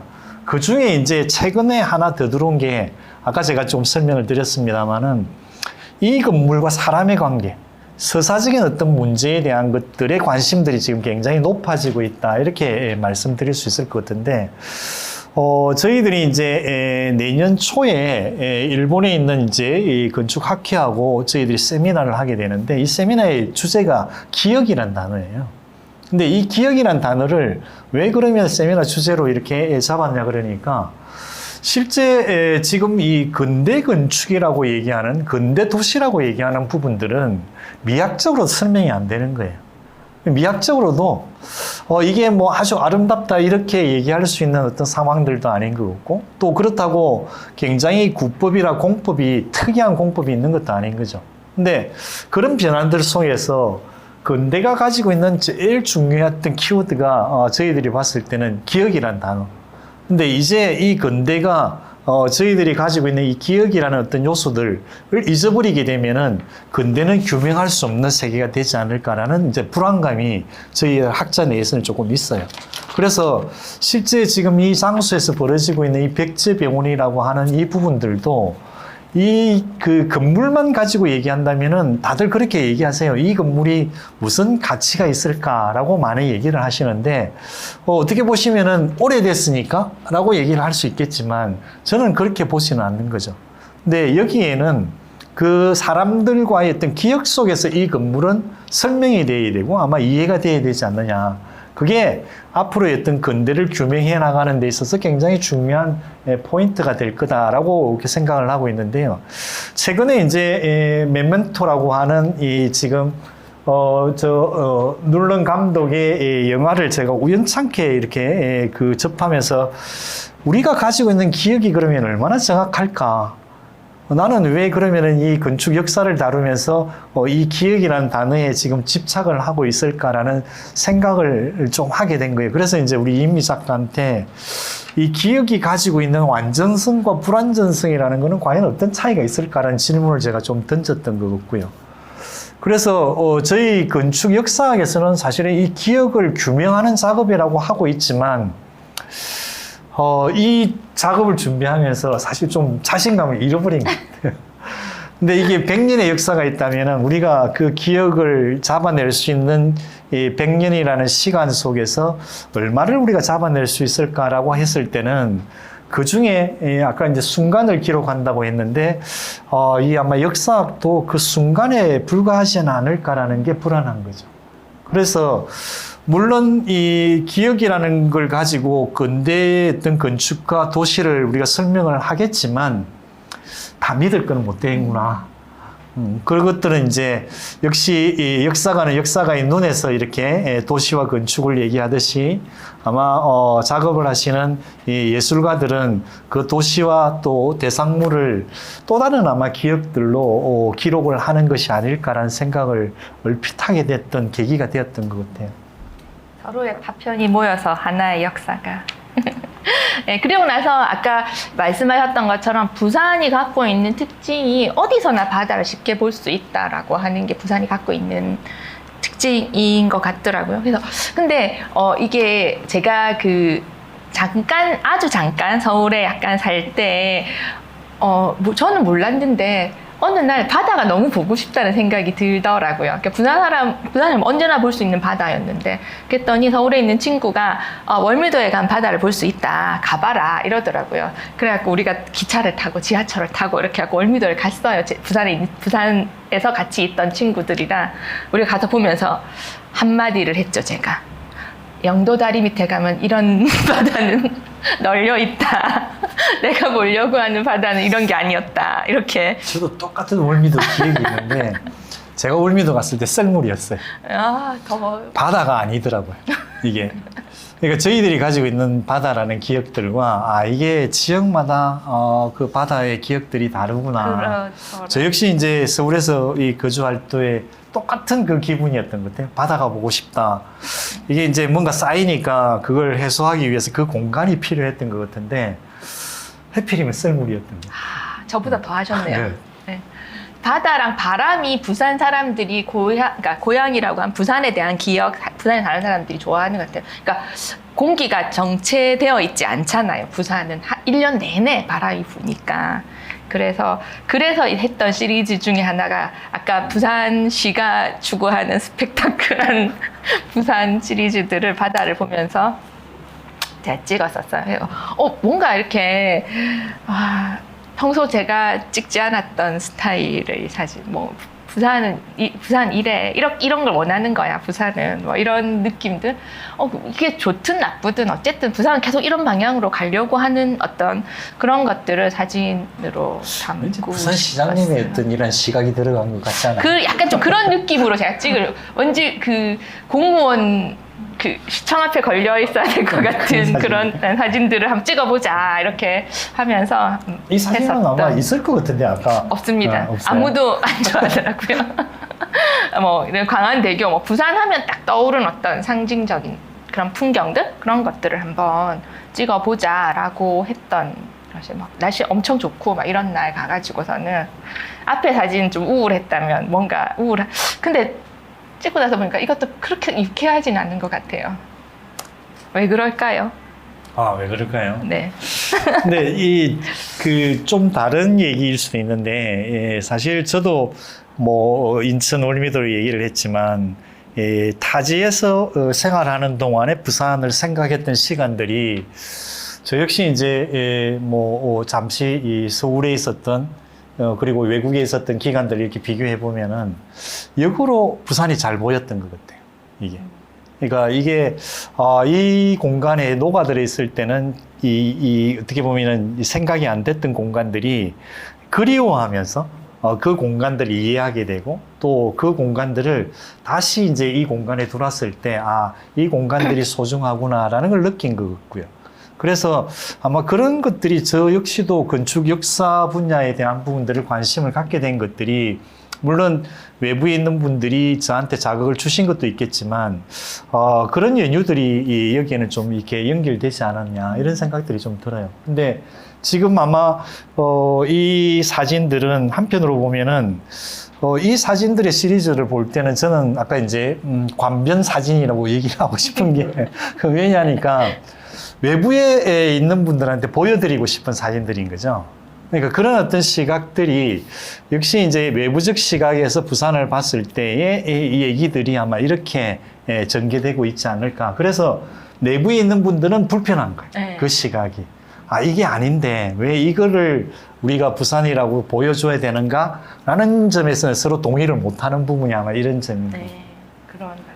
그래갖고 외부에 계신 분들이 해운대 가면 높은 건물도 많이 들어서고 엄청 부산이 많이 변했던데요. 막 이렇게 얘기하면 저는 부산에 살고 거기는 센텀시티와 마린시티 다른 도시라고 그렇게 얘기하기도 하고 그런 것 같아요. 근데 여기 뭐 한복도로에서 북한 매립하고 있는 그런 부분들을 보는 장면들 뭐 이런 아까 얘기한 그 간변 사진들을 제가 좀 시리즈로 찍었던 적이 있습니다. 저도 이제 이 사진들 보면서 내가 이런 도시에 살고 있구나. 너무 낯선 장소들인 것 같아요. 사진으로 보면 실제인데 이거는 이게 가장 최근에 찍은 한 달 전에 찍은 사진인데 이 소망마을 그 성당에서 보이는 동안산 뒤에 이제 그 소망마을이 다 이렇게 해체되고 아파트가 들어서고 하는데 이 앞에 있는 갈대들이 계속 있고 뭐 그런 장소들 그리고 또 그 멀리는 또 부산의 그 항구가 아직 남아있는 항구들이 보이는 산업적인 어떤 것들 이 안에 모든 게 다 담겨져 있는 그렇죠. 그런 것 2020년의 부산의 모습을 네. 이 단면으로 착 그러면은 그 그렇죠. 모습 그대로 볼 수 있는 공간일 네. 것 같고요. 지금 이제 이 아파트 공사를 지금 재개발 공사를 하고 있는데 저게 아마 준공이 된다면은 정말 2020년에 부산에 이런 사건들이 있었다는 걸 딱 볼 수 있는 장소일 것 같아요. 근데 이제 저하고 좀 친분이 있는 우리 성효상 건축가가 하셨던 말씀 중에 기억이 남는 게 조금 요 앞쪽에 이제 소망마을이라고 하는 또 부산의 역사가 담겨 있는 이 주거촌이 있는데 이 공간이 부산을 대표할 수 있는 가장 어떻게 보면은 긴 시간의 역사 한 120년, 30년을 얘기해 줄 수 있는 장소인 것 같은데 저 장소가 가지고 있는 가치를 부산이 너무 모르는 것 같다는 얘기를 하시는 것 같아요. 근데 그 얘기 속에는 아마 이런 어떻게 보면은 지금 벌어지고 있는 사건들을 조금 안타까워 하시는 모습들이 살짝 엿보였다는 생각이 좀 들었었어요. 저도 지금 이 장소를 2년을 찍었던 장소의 마지막 날 가서 찍은 사진 이 사진인데 아까 말씀하신 것처럼 갈 때마다 이 동네가 계속 새로 지어지는 게 아니라 허물어진다는 느낌? 그러니까 옆에 막 아파트가 계속 새로 생기고 있는데 뭔가 새 동네로 바뀌는 게 아니라 뭔가 좀 파괴되고 있다는 느낌? 그러니까 이 처음에는 즐거운 마음으로 기록을 하러 갔는데 점점은 가기가 싫어지더라고요, 사실은. 그 동네의 그 분위기, 그 느낌, 그 기운이 때문에 약간 좀 그랬던 것 같아요. 네, 언젠가는 그것도 시리즈가 돼서 나올 수 있지 않을까 생각하고 있습니다. 이건 그 영도 창고들 사실 부산이 가지고 있는 것들이 이런 것들인 것 같아요. 앞에 잠깐 한번 네. 그 소망마을 쪽으로 이게 지금 앞쪽에 있는 요 부분들이 잘 안 보이는데 여기가 어떤 장소였냐면은 그 일제강점기 때 우리 조선에 있던 한우들을 일본으로 수탈해 가던 소들을 모아 놓았던 이 소막사들이 있던 곳이었어요. 근데 이제 이게 한 소가 한 4, 50마리씩 들어갈 수 있는 막사가 19동이 있었다 그러니까 전국에 있던 뭐 소들은 거의 다 몰고 갔다 이렇게 볼 수 있을 것 같아요. 여기서 이제 가축이니까 방역도 하고 그 방역 절차를 거치고 난 다음에 앞에 있는 지금은 무역을 하고 있는 저 크레인이 있겠지만 저기서 소를 태우고 일본으로 이제 건너갔던 거예요. 근데 그 공간들이 이제 일제강점기 끝났을 때 한 5년 동안에는 이제 이 소를 수탈해 갈 필요가 없으니까 이 공간들이 이제 국가시설이고 그러다 보니까 피난민들이 오셔서 살 데가 없으면 잠시 저기 사셨던 것 같아요. 그리고 6.25 때가 되면은 그 이 소막사라고 하는 길이가 한 30m 정도 되는데요. 칸칸이 이제 한 3m 정도씩 칸이 이렇게 절러져 있어요. 근데 이 칸 안에 이제 소 한 마리씩 들어가는 거예요. 근데 이 한 칸에 피난민 한 주거들이 들어갔던 거예요, 여기. 그래서 이 전체가 피난민 수용소 역할을 했던 거예요.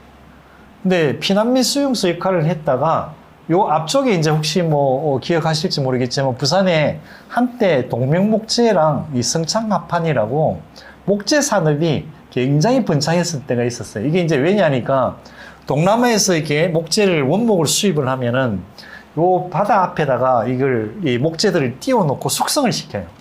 그리고 그 목재를 이제 가공을 해서 어떻게 보면 건축 자재나 아니면 가구 자재로 이렇게 쓰게 되는데 그런 어떤 이 공장들이 요 일대에 있었던 거죠. 이제 피난민이 돌아가고 난 다음에 여기는 그 공장에서 일했던 정말 노동자의 주택들이 저기에 이제 다시 들어가는 거예요. 근데 이제 그 이후에 경제 성장기를 거치면서 실제 거기에 살았던 분들이 지금도 살고 계신 거예요. 그리고 피난 왔다가 이 북한이 고향인 분은 못 가고 고향으로 못 가신 분도 살고 계시고. 그러니까 한편으로 보면은 이 근대에 있어서의 우리 이 대한민국 근대사의 아픈 어떤 기억들과 어떻게 보면 중요했던 기억들이 이 공간에 다 남아 있고요. 근데 지금도 가면은 그 흔적들을 볼 수는 있어요. 볼 수는 있는데 지금 저렇게 이제 대규모 아파트 단지가 이게 2,000세대, 3,000세대짜리가 이게 막 이제 막 지어지고 이러니까 이제 우리 임미 작가나 저희들처럼 그 기억들을 이해하고 또 그 기억들을 소중하게 생각하는 분들은 이제 자꾸 그게 아픈 거예요. 갈 때마다 마음이 아픈 거예요. 그 장소를 볼 때마다. 그래서 저도 사실 이제 이 지역에 그런 기록화 작업을 하고 있었지만 이렇게 갈 때마다 이제는 저도 사진을 못 찍겠는 거예요. 그 모습이. 이게 기록으로 남는다는 게, 이게 조금 지나고 보니까 아픔으로 다가온다는 생각을 하게 된 게 이 마을이 아니었을까. 근데 그게 전체적으로 아까 이게 재개발 사업이 끝나게 되면은 그 단편들을 아마 이렇게 할 수 있는 아마 사진 아마 또 작품전을 한번 하실 것 같아요. 네.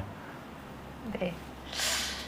그래서 이 부산이 이렇게 또 변해온 이 스펙타클한 부산에 대해서 또 얘기를 좀 해주시면 어떨까 하네요. 제일 위에 있는 게 1903년도 부산에 지금 수풀이 있는 저 자리가 용두산이라고 하는 자리입니다. 용두산을 중심으로 이제 변해가는 이 부산의 모습들을 사실 이 사진들이 한 20년 단위로 이렇게 쭉 변해가는 모습들의 사진들이 있는데 오늘 그냥 조금 변해가는 이 100년 가까이의 시간들만 이렇게 쭉 펼쳐놨는데 실질적으로 아마 저희들이 이 사진에 대한 특히 이제 건축 역사학에서 중요시 생각하는 부분들이 저 속에서 사라진 건축물들을 찾아내요, 저희들이. 그리고 그 사진들을 찾아서 그 지역의 어떤 도시의 가로 구조나 이런 것들을 이제 해석을 하게 되는데 제가 기억으로는 한 2년 전에 지금 서울에 있는 종로통을 100년 전의 모습을 한양대학교 아마 이 연구실에서 그걸 재현을 하셔서 이 그 전체적인 걸 어떻게 보면 디지털로 이렇게 재현을 하셨더라고요. 근데 그런 어떤 작업들이 일어나는데 지금 이제 우리 이인미 작가가 가지고 계신 아까 이 소망마을이나 아마 이런 부분들이 그 기록들이 잘 남는다 그러면은 이와 같은 어떤 이러한 기록들을 쭉 시리즈로 이렇게 시간별로 이렇게 정리를 한다면은 그게 어떻게 보면은 앞서 제가 설명드린 것처럼 근대의 건축과 도시라는 것들을 저희들이 색다른 어떤 조금 다른 관점에서 이해할 수 있지 않을까. 이게 대부분 저희들이 이제 가지고 있는 생각들은 건축은 건축물로만 자꾸 보려고 하는 거죠. 그런데 사실 저는 좀 생각이 다른 게 건축은 건축물이 아니고 사람의 삶을 담는 공간이고 형태일 뿐인 거예요. 근데 그 안에 있는 사람은 잊어버리고 앞서 제가 이제 서양의 그 어떤 투시도적인 어떤 관점이라고 얘기하는 형태만 가지고 건축을 보는 것은 우리의 반쪽을 잃어버린다는 거예요. 그래서 이인미 작가가 이제 어나더 프레임이라고 하는 그 사진을 이렇게 찍는 이유 중에 하나도 아마 뭔가 그런 그의 관계가 있었지 않았을까. 근데 특히 이제 초기에 그 오늘 사진들에서는 부산이니까 얘기를 안 하시겠지만 전통 건축 사진들을 많이 찍으셨잖아요. 네. 근데 그런 측면에서 보면은 그 두 개의 모습들을 부산이라고 하는 도시를 기록하는데도 아마 이렇게 관여하고 있지 않을까라는 생각을 했었고요. 근데 제가 요 지금 광경을 보여드렸던 부분들은 저희들이 지금 100년의 어떤 도시들을 어떻게 이해하고 또 어떻게 설명할 건가 할 때 제가 주로 강의 자료로 많이 쓰고 있는 이 사진들입니다. 그래서 금방 서로 대사를 맞춘 건 아니지만 딱 맞춰서 다음부터 제가 부산의 기록에 대한 사진들을 보여드리려고 하고 있거든요. 그래서 어떻게 운 좋게 부산에 사라져 가고 있는 변화되고 있는 어떤 것들을 긴 시간 동안 기록할 기회가 있었는데 그 중에 하나가 영도다리였어요. 그래서 영도다리가 없어진 건 아니죠. 지금 그대로 있긴 하지만 원래 있던 다리를 해체해서 옆에 복원했던, 근데 해체할 때부터 시작해서 복원할 때까지 3년간의 기간을 제가 그 기록 작업을 했었는데 사진 찍는 사람 입장으로서 뭔가 거대한 구조물을, 특히 건축보다는 다른 거대한 구조물을 찍는다는 게 굉장히 1900년대 초반에 미국에 있는 유명한 사진가들도 다 그래 다리를 찍었던 것처럼 나도 영도 다리를 찍겠구나라고 하고 갔는데 뭐든지 사라진다는 것이 가진 것은 그런 느낌이 아니더라고요. 그리고 영도 다리라고 하는 게 커 보였지만 조각조각 내는 것들은 또 파편이 되고, 그리고 생각보다 많은 사람들이 일을 하는 건 아니더라고요. 네, 그렇습니다. 그래서 이게 딱 그 스타트였어요. 영도 다리를 이제 원래 옆에 다리가 있었으면 다녔는데 가설교를 만들면서 가설교로 차가 다니고 이제 차가 딱 멈춰 섰을 때 그 시간, 이 순간이었죠. 이때부터 이제 해체 작업을 하기 시작했던 거죠. 그래서 여기는 오른쪽에 있는 거는 가설교의 다리고 왼쪽에 있는 거는 원래 있던 영도 다리죠.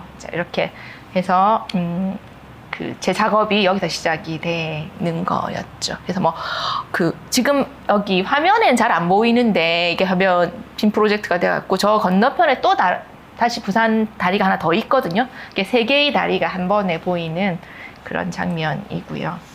그리고 이것도 이제 해체되면서 보이는 장면들인데, 사실 제가 세상을 보는 방법이 뭔가를 통해서 바라보고 그리고 여기서 저기를 본다라고 하는 것이 영도 다리에서도 별반 달라지지 않기는 했던 것 같아요. 항상 약간 뭔가를 걸치고 있고, 그리고 사실 영도 다리를 찍은 것 같았으나 저는 저기 부산 타워를 보고 있기도 하고 그런 것들. 여기도 이 사진 보고 많은 분들이 제가 지금까지 찍었던 사진 중에 가장 서정적인 사진이다 이렇게 얘기를 해주셨는데 이런 사진도 찍을 수 있냐면서 저보고 이렇게 얘기를 많이 해주셨거든요. 이때도 저는 사실 이 교대의 모습을 찍었다기보다는 저 위에 있는 용두산 타워를 찍고 있었지요. 안에서 본 타워도 있었던 것 같은데. 네네네. 여기는 없습니다. 그러니까 그런 식으로 왜 저는 그 용두산 타워를 본 게 사실 내가 부산에 살고 있는 사람이라서 그랬었던 것도 있어요. 용두산 타워라고 하는 거는 초등학교 때 누구나 가서 그 앞에 꽃시계 앞에서 증명사진처럼 기념사진을 찍어야 됐던 장소였고요. 웃으시는 분 다 그런 사진이 하나 집에 있으실 거예요. 그런데 이 다리는 정말 1934년에 개통해서 어쨌든 2010년도부터 해체를 하기 시작을 했으니까 그 시간들이 어쨌든 계속 있다가 이제 사라져가는 시간을 제가 기록하고 있는 거였고, 그리고 또 그 건너편에 있는 영조산 타워도 그때는 한참 개 타워를 없애고 일제의 잔재라서 그 타워를 없애고 거기에 뭐 다른 걸 하겠다라는 그런 계획도 많이 나오고 막 여러 가지 막 복잡하던 시기였기도 했었거든요. 그래서 그리고 그게 원도심이라고 하는 게 지금은 다시 또 북한이 생기면서 좀 이렇게 활기를 띄었지만 어느 한순간 그 아까 얘기했던 신도시들이 생기면서 다 자기 집 주변에 뭘 하게 되니까 원도심이 약간 공동화되는 그런 시기였기도 해요. 그래서 뭔가 이렇게 복잡한 시간들이 이 사진 한 장 안에 다 들어있지 않나라는 생각을 하면서 찍었던 것 같아요. 그래서 제 사진을 보면 안 보이게 찍을 수도 있었겠지만 어쨌든 항상 영도다리와 부산타워가 세트처럼 보였던 것 같아요. 그리고 뭐 여기 다리가 그 오랜 시간 동안 가지고 있던 콘크리트가 바닷바람에 이렇게 조금씩 부식됐던 그 질감이라든지 뭐 그런 느낌들, 안녕 이렇게 얘기하는 그런 느낌을 좀 찍고 싶었어요. 그리고 생각보다 배가 너무 많이 다니더라고요. 여기 영도다리 아래로 왔다 갔다 그런 사진들 있죠. 여기도 보면 타워, 숨은 그림 찾기 계속 나오죠. 그래서 뭐 이 뭐라고 해야 되나? 그 뭐 철거를 하기 시작하면서 이제 속살이 드러나기 시작을 하는 거죠. 계속 안에 보면 뭐 나무 파일도 나오고 철도도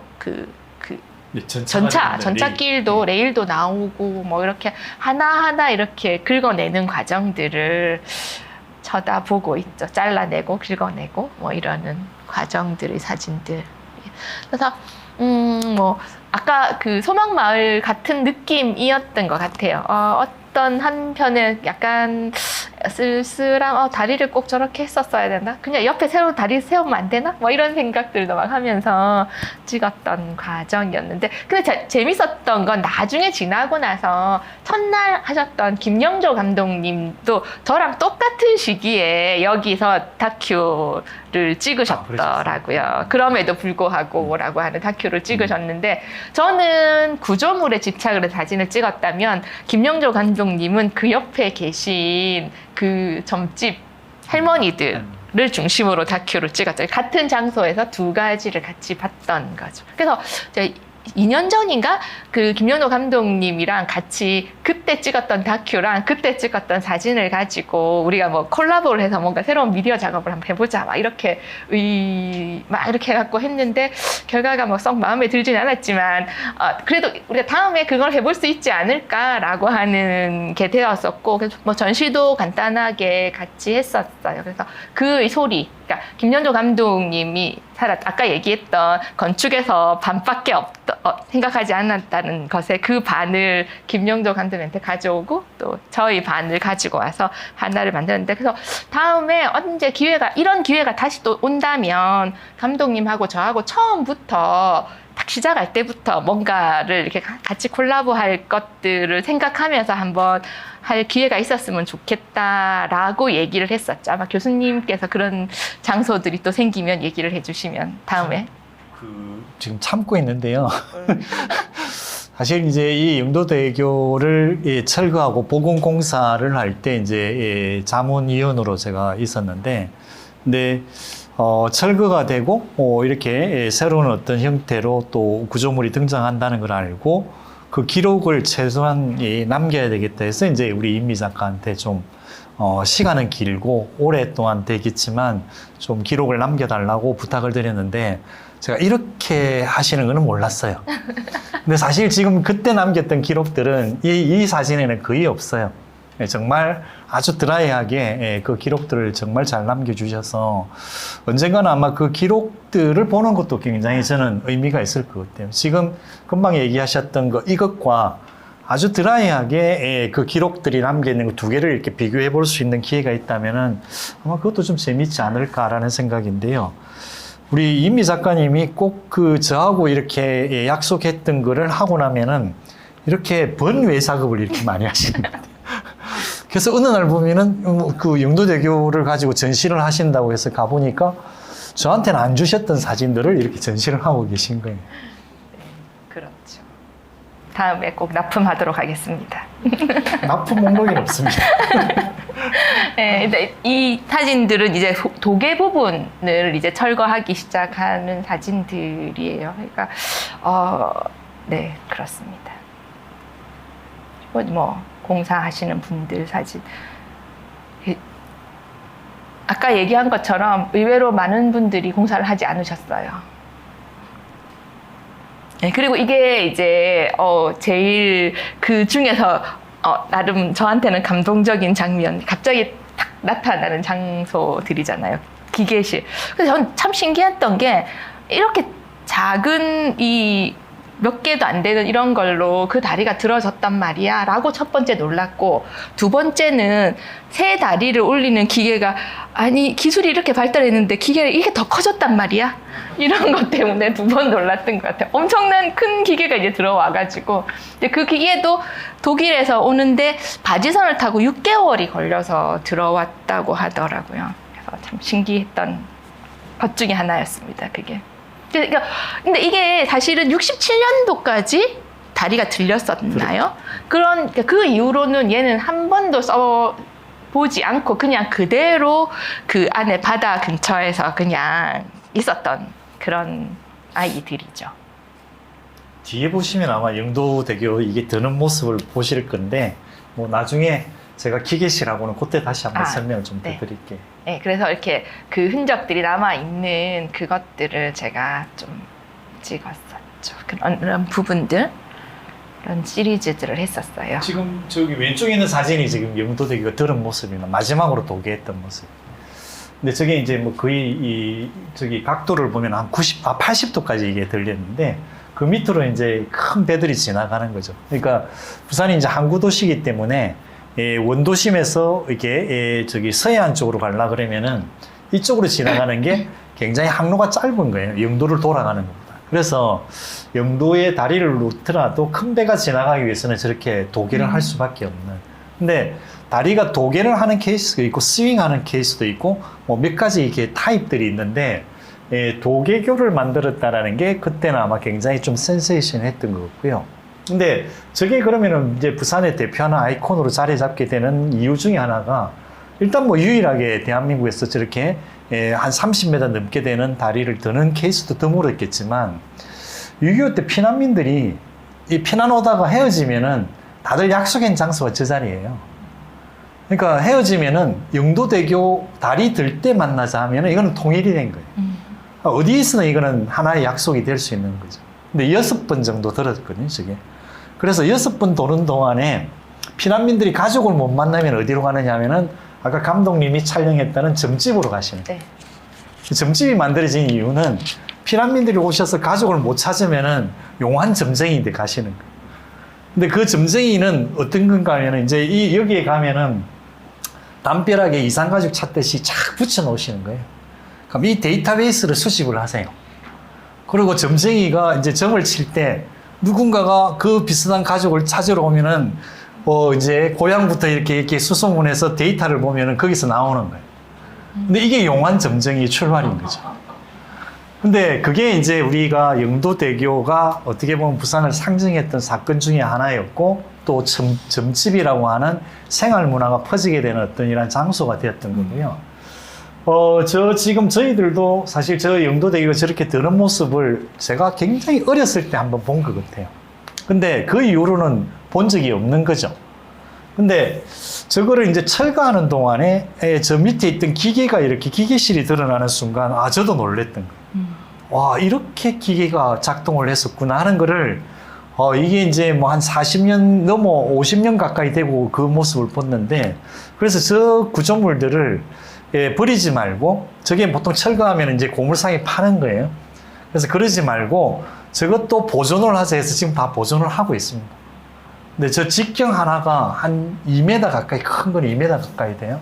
근데 그런 것들을 그러면 왜 그러면은 보존을 하자 했냐면은, 결국 아까 이제 얘기했던 기억을, 저기에 남아있는 것과 남아있지 않은 거의 차이점은 저는 거기에 있지 않을까. 그래서 저게 언젠가는, 예, 저는 이제, 예, 그런 어떤 기계나 이런, 뭐 아까 이제 우리 이미 작가의 사진도서에서 등장했던 저런 모습들이 지금 부산시 어디에 지금 창고에 다 남아있다는 거죠. 근데 저게 저 장소에 돌아오는 날 아마 다시 한번 아까 그 두 개의 모습을 동시에 아마 전시회를 한번 하면은 정말 새로운 어떤 감흥이 있지 않을까라고 기대를 하고 있습니다. 네. 그리고 나서 찍었던 또 새로운 시리즈가 그 하야리아 부대를 찍었었거든요. 이때는 되게 짧은 시간이었어요. 왜냐하면 그 전에는 아까 미 문화원처럼 우리나라 사람들은 들어갈 수 없는 장소였고, 그리고 뭐 근처에 있는 아파트에서 내려다보고 사진도 찍을 수 없는 그런 시기였기 때문에, 그러니까 뭐 철저한 미국이었죠. 부산에 있던 미국이었다가 이제 이게 부산시에 반환이 되고 잠시 이제 공원화되기 직전에 개방했던 적이 있었는데 그때 찍었던 사진들입니다. 그래서 이때도 제가 참 사진을 찍으면서 이 하야리아 부대, 그리고 또 저는 뭐 사진가로서 부산을 꼭 기록해야 되겠다는 의무감이 있었던 사람은 아니지만 뭔가 하야리아 부대를 사라진다고 하니까 찍어야 될 것 같은 그런 생각도 들더라고요. 근데 가서 막상 찍을 때는 또 하야리아 부대가 아닌 다른 것들을 보면서 찍었던 것 같아요. 이 담이 있으면 담 너머에 있는 우리 일상, 그리고 여긴 세 가지의 시간이 정확하게 흐르고 있더라고요. 제가 보니까 여기 보시면 요 앞에 아스팔트에 이렇게 풀이 막 나 있잖아요. 그러니까 얘가 비어 있는 데로 조금 있어 놓으니까 그 씨앗이 날아가가지고 틈 사이에 피면 자라면서 이게 아스팔트를 뚫고 나오니까 이게 막 다 일어나 있는 거예요. 그래서 얘는 그냥 자연의 시간이 흐르고 있었던 거고, 그리고 이 하야리아 부대 안은 그냥 딱 멈춰져 있는. 그래서 어느 장소에 가면 정말 그냥 이사를 딱 나간 것처럼 물건들도 조금 남아 있고 그대로 그냥 딱 멈춰져 있는 시간이고, 그리고 이 너머에 있는 이 가까이 있는 아파트들은 이 하야리아 부대가 있는 사이에는 개발이 될 수가 없는 지역이었으니까 또 그때의 뭐 몇십 년 전에 그 당시를 그대로 살고 있지만 그 영역만 딱 넘어가면 아까 얘기한 우리 스펙타클한 부산이 이렇게 쫙 자라고 있는 거죠. 그죠? 그런 것들이 이 사진 한 장에 다 담겨 있다라는 생각이 들더라고요. 그래서 여기도 보면 뭐 자연가 그냥 하야리아 부대 안에 있는 풍경, 그리고 그 너머에 있는 아파트들, 주상복합 아파트들 막 들어서기 시작하고, 주변을 이제 그 어느 그 테두리 도너스처럼 그 가운데가 있고, 그 개발되지 않는 어중간하게 있는 지역이 있고, 그 너머는 이제 또 그냥 정말 따라갈 수 없는 속도로 변하고 있는 그런 도시가 또 따로 있는 거죠. 네, 그리고 뭐 여기에 보면은 너무 그냥 방치되어 있고 햇볕 좋으니까 너무 나무들도 잘 자라고, 그래가지고 이런 아름다운 곳이 그냥 놔둬도 공원이겠다 막 이러면서 찍었었던 적이었죠. 여기가 활주로였다고 하더라고요. 그죠? 활주로가 경마를 하는, 네. 경주로. 경주로. 예. 저 끝에 있는 게 이제 롯데백화점인 거죠. 이렇게 하고 거기 있던 막사들, 그 너머에 또 아파트, 저 가운데 딱 바로 롯데백화점 바로 보이시는. 그래서 이때는 사실 짧은 시간에 사진을 찍었어야 됐고, 이래서 어떻게 보면 얘를 약간 사전처럼 뭔가 이렇게 딱 하나하나를 남겨놔야 되겠다. 증명사진처럼 남겨놔야 되겠다라는 생각들을 조금 했었어요. 그래서 하나하나를 정말 그 증명사진처럼 찍었던 것 같아요. 근데 이렇게 보면 항상 아까 계속 제가 말씀드렸던 것처럼 이 너머에는 아파트들하고 도시 풍경들이 계속 보이는 것들이었죠. 이런 장면들. 그러니까 부분적으로 남아있고 건물들이 아직까지 또 부분적으로 없어지고 공원이 되고 했던 그런 장소들이죠. 너무 옛날 같아 보이죠. 이거 얼마 안 됐는데. 또 막사와 막사 사이에 이렇게 자연이 자라고 있는, 너무 열심히 잘 자라고 있더라고요. 이런 시리즈들을 좀 했었어요.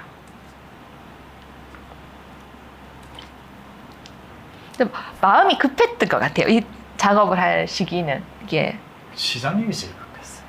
그러시군요. 저보다 시장님이 더 급하셨군요. 예, 그래서 아까 얘기한 것처럼 증명사진처럼 얘네 영정사진을 찍는 거나 마찬가지인 거죠. 얘를 내가 안 찍어 놓으면 없어질지도 아무도 기억하지 못하는 그런 장면들이잖아요. 다 없어졌죠. 네, 다 없어졌죠. 이런 시리즈들을 했었어요. 네. 지금 이제 조금 전에 제가 활주로가 아니고 경주로라고 얘기를 했던 이유 중에 하나가 원래 이 지금 저기 몇 미터 사진 넉 장이 있는데요. 맨 왼쪽에 지금 보시는 사진에 이렇게 타원형으로 이렇게 돌아가는 게 저기 경주로 말들이 경주하는 경마장이었어요. 근데 저게 이제 일제강점기 때. 그리고 요 가운데 있는 것들이 이제 어떻게 보면은 건물들하고 같이 이렇게 있는 우측에 이제 경마장이 옮겨가고 왼쪽은 이제 일본군 부대가 들어오는 시기들. 그리고 지금 세 번째 있는 사진은 이제 미군이 6.25 때 이제 들어와서 이렇게 생활하는 곳이고, 맨 우측에 있는 이 사진이 이제 미군 하이리아 캠프가 완전히 작동하고 있을 때의 모습이다. 이렇게 위에 있는 세 개의 사진들이 지금 철거하기 전, 요거는 철거하고 있던 당시, 그리고 시민공원으로 바뀌었던 모습이고, 아마 초창기에 아마 요 지역에 있던 사진들인데요. 근데 이게 이제 왜 제가 아까 시장님이 급했냐면은, 이 미군에게 이걸 반납을 받고 부산 시민공원으로 이렇게 만들겠다고 공약을 하신 거예요. 공약을 하고 본인이 임기 내에 테이프 커팅을 하셔야 되니까 저희들한테 사진 기록을 남길 시간을 별로 안 주셨던 거예요. 그리고 이제 최근에는 사실 이런 미군 부대가 지금 반환 문제가 지금 우리나라 전국적으로 지금 일어나고 있는 거고요. 작년, 재작년에는 제가 이제 용산 쪽에 조사나 이런 쪽을 많이 했었고, 올해는 부천이죠. 인천 쪽에 지금 이제 이게 미군 부대가 반납이 돼서 이거를 철거를 하느냐 마느냐 뭐 도시적인 문제가 되고 있는 쪽이 있어서 아마 그쪽하고도 조금 작업을 했었는데, 지금 이제 핫 이슈 중에 하나가 미군 시설들이 이제 대부분 어떻게 보면은 이제 지금 별도의 장소에 다 이렇게 지제 쪽이죠. 여기에 다 옮겨가고 난 다음에 분산돼 있던 이런 기지들이 지금 우리나라 쪽으로 다 반납이 되고 있는데, 이거를 어떻게 지금 할 것이냐라고 이제 굉장히 고민들이 많아요. 고민들이 많은데, 저희들이 이제 이 하이리아 캠프 같은 경우에는 일단은 비워두는 공원으로 쓰겠다라는 게 이제 저희들 전략이었고, 그걸 하기 위해서 그러면은, 남겨둬도 좋을 것 같은데라는 저희들 생각은 있었지만, 아이러니하게 빨리 하는 것 중에 제일 좋은 방법은 남겨두는 건데, 네. 없애더라고요. 근데 더 빠른 방법이 없애는 거였던 건지도 모르겠어요. 그러면서 한편으로 저희들이 느꼈던 것들은 이것들이 가지고 있는 어떤 남기는 방법에 대한 기록이 아니고 없애는 것들에 대한 기록들을 또 우리가 할 수밖에 없구나. 근데 그게 시간의 문제를 또 다른 목적으로 달릴 때는 이게 제일 빠른 방법은 없애는 거다. 그래서 급하게 이제 어떻게 보면 저희들이 들어가서 그 남은 기간 동안에 한 2달 정도 시간을 저희들이 벌었나요? 그러면서 이제 저 작업을 했던 기억들이 있네요. 네, 네. 진짜 짧은 시간에 했었죠. 네, 그리고 나서 제가 이게 아마 마지막 시리즈가 될 것 같은데요. 북한 지금 재개발되고 있는 북한을 이제 이게 뭐 우리 사실 부산 사는 사람들은 바다가 너무 많긴 하지만 해운대나 뭐 태종대, 강한리 이런 바다와는 전혀 다른 우리가 갈 수 없는 바다였던 거죠. 이 북한이라고 하는 데가. 그래서 왜냐면 거기는 통제구역이었기 때문에 눈으로는 보였지만 갈 수 없는 북한이었는데, 이게 매립이 되면서 뭐 옛날 부두 시절에도 제가 뭐 들어간 적이 있긴 하지만 그때 뭐 특별히 크게 기록을 한 건 없었고, 매립이 되면서 어느 순간 순식간 이것도 참 빠른 시간에 갑자기 이사를 훅 가더니 얘네들이 다 없어지고 매립이 되기 시작하는데, 매립도 생각보다 순식간에 하더라고요. 그래서 가면서 이제 이 기능이 한 번에 다 없어지는 건 아니고 1부도 2부도는 조금 늦게까지 기능이 남아 있었어요. 그러니까 굉장히 그전에는 엄청난 산더미 같은 컨테이너가 쌓여 있던 부두였는데, 이제 뭐 마지막 가서는 이렇게 한가한 한산한 컨테이너 박스들이 쌓여 있는 그냥 뭐 조형물 같은 그런 것들 그런 곳이었죠. 그래서 그런 부두들을 1부두부터 5부두까지를 이제 기록 작업을 했었어요. 그래서 컨테이너들 제가 건축에서 집착했던 것처럼 늘 이렇게 어디 쌓여 있는 거에 이제 계속 쌓여 있는 걸 찍기 시작을 한 거죠. 너무 예쁘더라고요, 사실. 뭐 의미를 떠나서 사진 찍는 사람 입장으로서 이 컨테이너가 쌓여 있는 걸 보는 것만으로도 예뻤던 것 같아요. 그리고 이제 이게 1부두죠. 잔교가 남아있는 유일한 곳이라고 얘기하셨던 것 같아요. 지금 보이는 이 창고는 아직 남아있잖아요. 그죠? 네, 보이는. 예, 그래서 이런 작업들을 했었어요.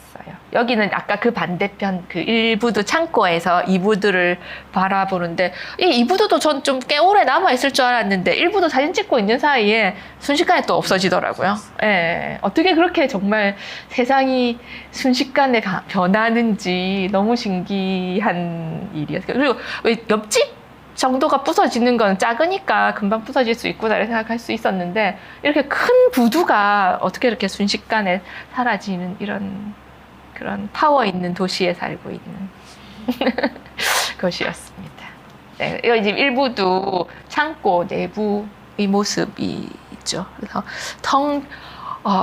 뭔가 이 기능이 없어지고 텅 빈다는 것이 가져오는 그런 느낌들은 다른 것 같아요. 똑같은 장소인데도 불구하고. 이게 또 뭔가 변하고 있겠죠, 또 가면. 가끔씩 하면 삼다수가 제주도에서 오면은 저기에 보관을 하고 있죠. 아직까지 그 창고의 기능을 하고 있네요. 제가 갔을 때는 텅 비어 있어가지고.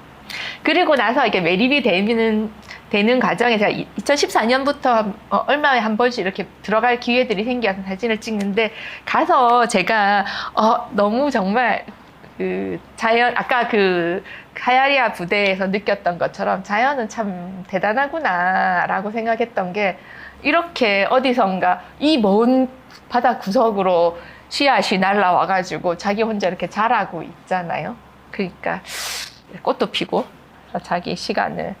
그리고 또 제가 북한에 들어가서 또 보면서 저는 항상 부산역에서 한복도를 보니까 되게 비탈지고 높다라고 생각했는데 북한 끝에 가서 보니까 그냥 직선의 도시와 가깝게 너무 멀더라고요. 사실 북한 끝에서 매립지에서 보는 삼복도로는. 그랬던 것들, 풍경들. 그리고 또 생각보다 바다가 너무 깨끗하더라고요. 한국의 기능이 없어지니까 자정 능력으로 깨끗해진 거겠죠, 바다가. 그래서 이것도 북한대교 공사 시작하고 막 한참 공사하고 있을 때의 모습이죠. 지금 들어가면 북한대교가 완성되어서 있는 사진이 되겠죠. 그래서 뭐 이렇게 공사하는 모습들을 도시와 멀리 보이는 도시와 또 새로 만들어지는 도시 이 두 가지들이 계속 보면서 했던 작업들이었어요. 이것도 아까 얘기한 것처럼 뭐 계속 각자만의 시간인 거죠. 그죠? 라고 생각을 했어요. 이게 뭐 누가 정해진 시간이 아니라 우리도 마찬가지로 사는 거라는 생각이 들어요. 우리가 같은 세대에 같은 나이에 같이 산다 하더라도 다 각자만의 시간이 있는 것처럼 세상도 도시도 각자만의 시간으로 살아가는 거라는 생각이 들더라고요. 또 만약 제가 내년에 다시 여기 들어갈 기회가 생긴다면 또 다른 사진이 찍히게 되겠죠, 그죠? 네, 이런 저는 되게 감동적으로 보고서는 찍었었는데, 네. 그리고 이제 아직 남아 있는 오부두 사이로의 모습들인데 이 사이로 찍으러 가서 또 재밌었던 것 중에 하나는 여기 가면 곡물이니까 새들이 엄청나게 많이 오더라고요. 그래서 지키시는 분이 하시는 말씀이 얘네들도 나름의 규칙이 있대요. 오전에는 큰 새들이 오는데 갈매기나 비둘기 큰 새들이 와서 먹고 가면 점심시간 이후는 참새 같은 애들이 와서 먹고 간대요.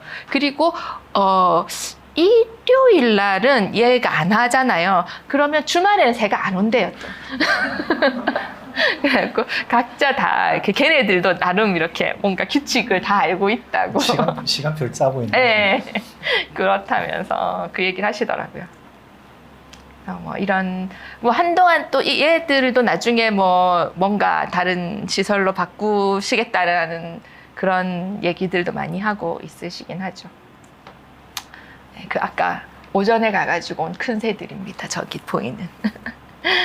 네, 그런 것들 뭐 이렇게 이 뭐 산업적인 장소에서 찍은 구조적인 어떤 사진들이죠. 이런 것들은. 그리고 이게 이제 곡물 창고들에서 이제 하역하고 있는 차들의 사진들이고 그렇습니다. 이게 이제 그 부산의 모습인데 바다로 시작해서 아마 바다로 마무리를 하는 것 같아요. 맨 왼쪽에 보시는 저 사진이 부산에 처음 어떻게 보면 지금 매립하기 전에 바다와 지금 지형이 있는 거죠. 그래서 아마 저때 보셨다면은 산이 기슭 밑에가 바로 바닷가예요.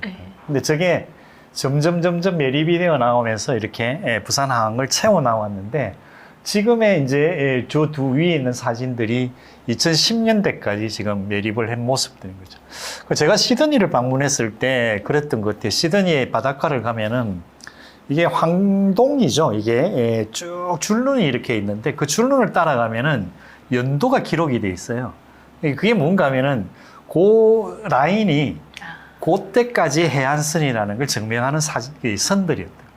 근데 그 길을 따라가는 게 저는 굉장히 재밌었던 것 같아요. 마치 어떻게 보면은 아까 이제 제가 부산을 설명드릴 때 동래와 이제 부산포를 가지고 설명을 했지만 부산포의 원모습은 저 모습이었던 거죠. 근데 저게 바닥 쪽으로 이렇게 팽창되어 나가는 것들이 이제 산업적인 팽창이라고 얘기하는데 주거적인 팽창에 대한 부분들은 아마 이 바닷가 쪽으로 이게 주거적인 팽창이 이루어진 거는 부산항을 중심으로는 거의 없어요.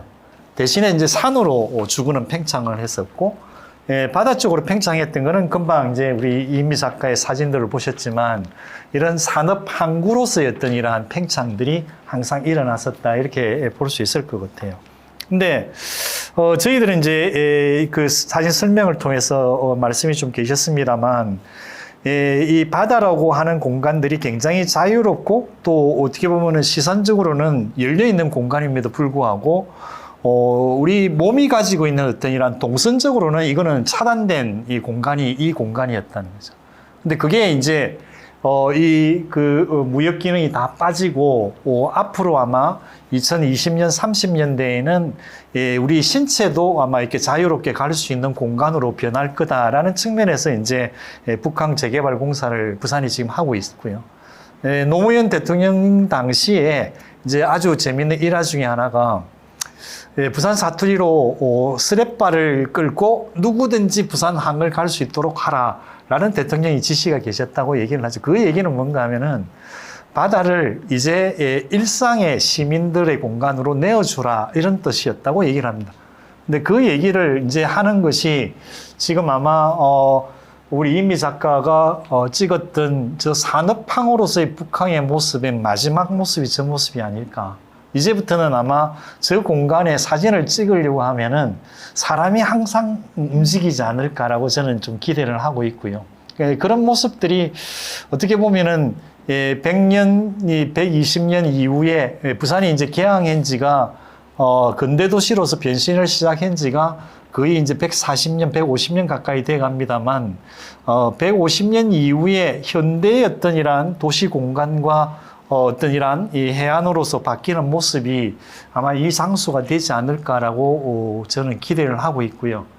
그래서 지금 해안선의 변화에 따르는 어떤 저런 기록들은 이 북항이라고 하는 부산을 최소한 바다를 가지고 얘기를 한다 그러면은 저기에 대한 어떤 이러한 기억들과 기억들이 조금 소중하게 다뤄져야 될 필요가 있지 않을까.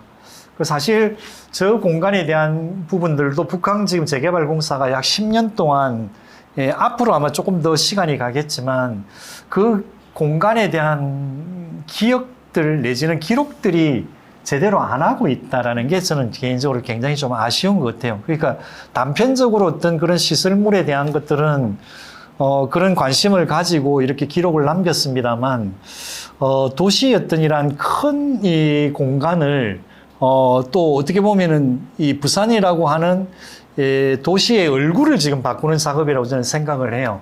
근데 그거를 어떻게 옛 모습의 얼굴에서 이렇게 바뀌는 그 과정들을 설명하지 않고 있다는 것은 제가 굉장히 좀 부산시의 유감이고요.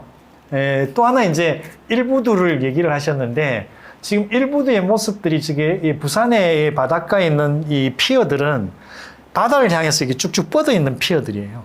근데 이 피어가 인천에 가면 이런 피어는 없습니다.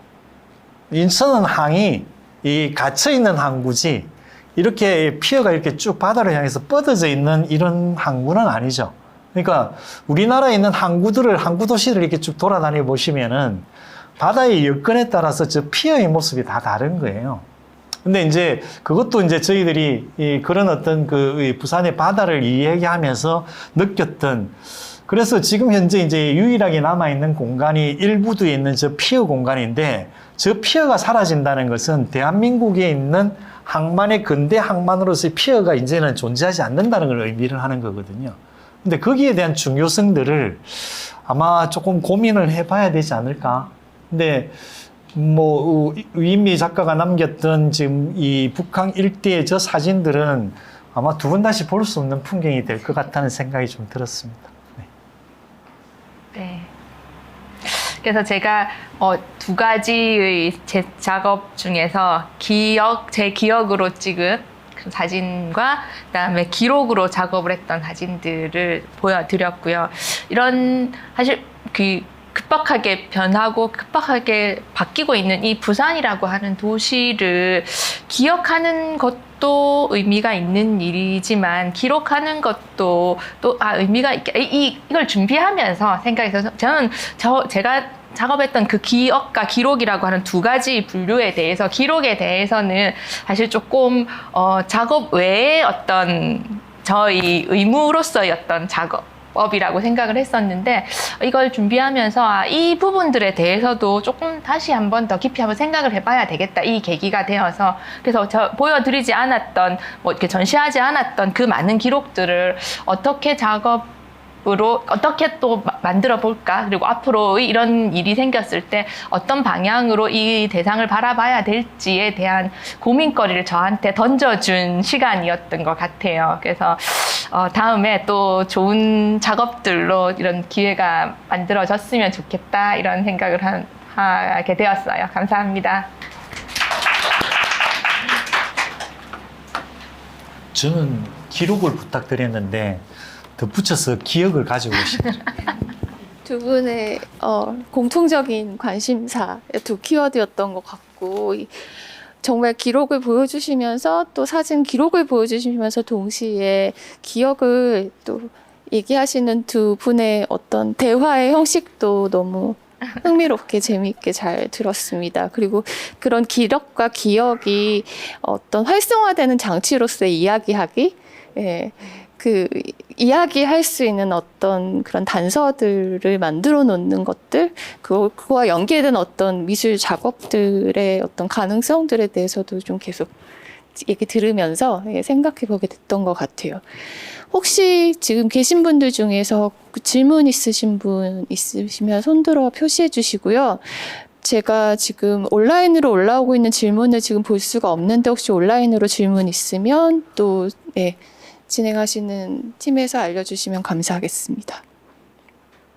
혹시 두 분께 질문 있으신가요?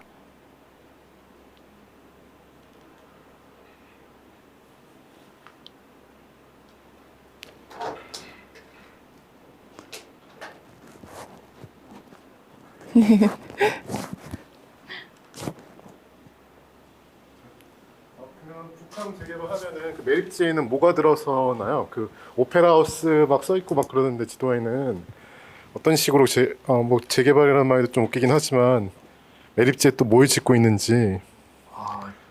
이 자리에 부산시 관계자를 불러내야 되는데요. 원래 이제 북한 재개발을 하게 된 것들이 조금 전에 이제 잠깐 설명을 드렸지만 부산 시민에게 바다를 돌려줘라라는 취지에서 시작이 된 거예요. 그 얘기는 비워져 있게끔 그리고 시민들이 누구나 그 바다에 대한 어떤 기억을 되살릴 수 있도록 하자 이런 취지였던 것 같은데 지금 이제 일어나고 있는 이 부분들은 우리 그런 거 있잖아요. 이게 비어 있는 꼴을 못 본다. 뭔가를 채우려고 하는 거죠. 뭐 그게 이제 문화시설이 되든 아니면 또 건물이 되든 이런 식으로 지금 채워가는데 가장 우려하고 있는 부분들은 해운대 제가 사례를 들었지만 해운대 사례하고 비슷한 사건들이 지금 일어나고 있는 것 같아요. 부산역에서 보면 철도가 있는데 철도 앞쪽으로 고층 빌딩군이 이렇게 들어올 가능성이 지금 많은 거예요. 지금은 부산역에 내리시면은 바다가 보이잖아요. 근데 이 풍경이 얼마 남지 않았다 이렇게 생각하시면 그 상징적인 사건이 부산역 앞에 있는 50층짜리 주상복합입니다.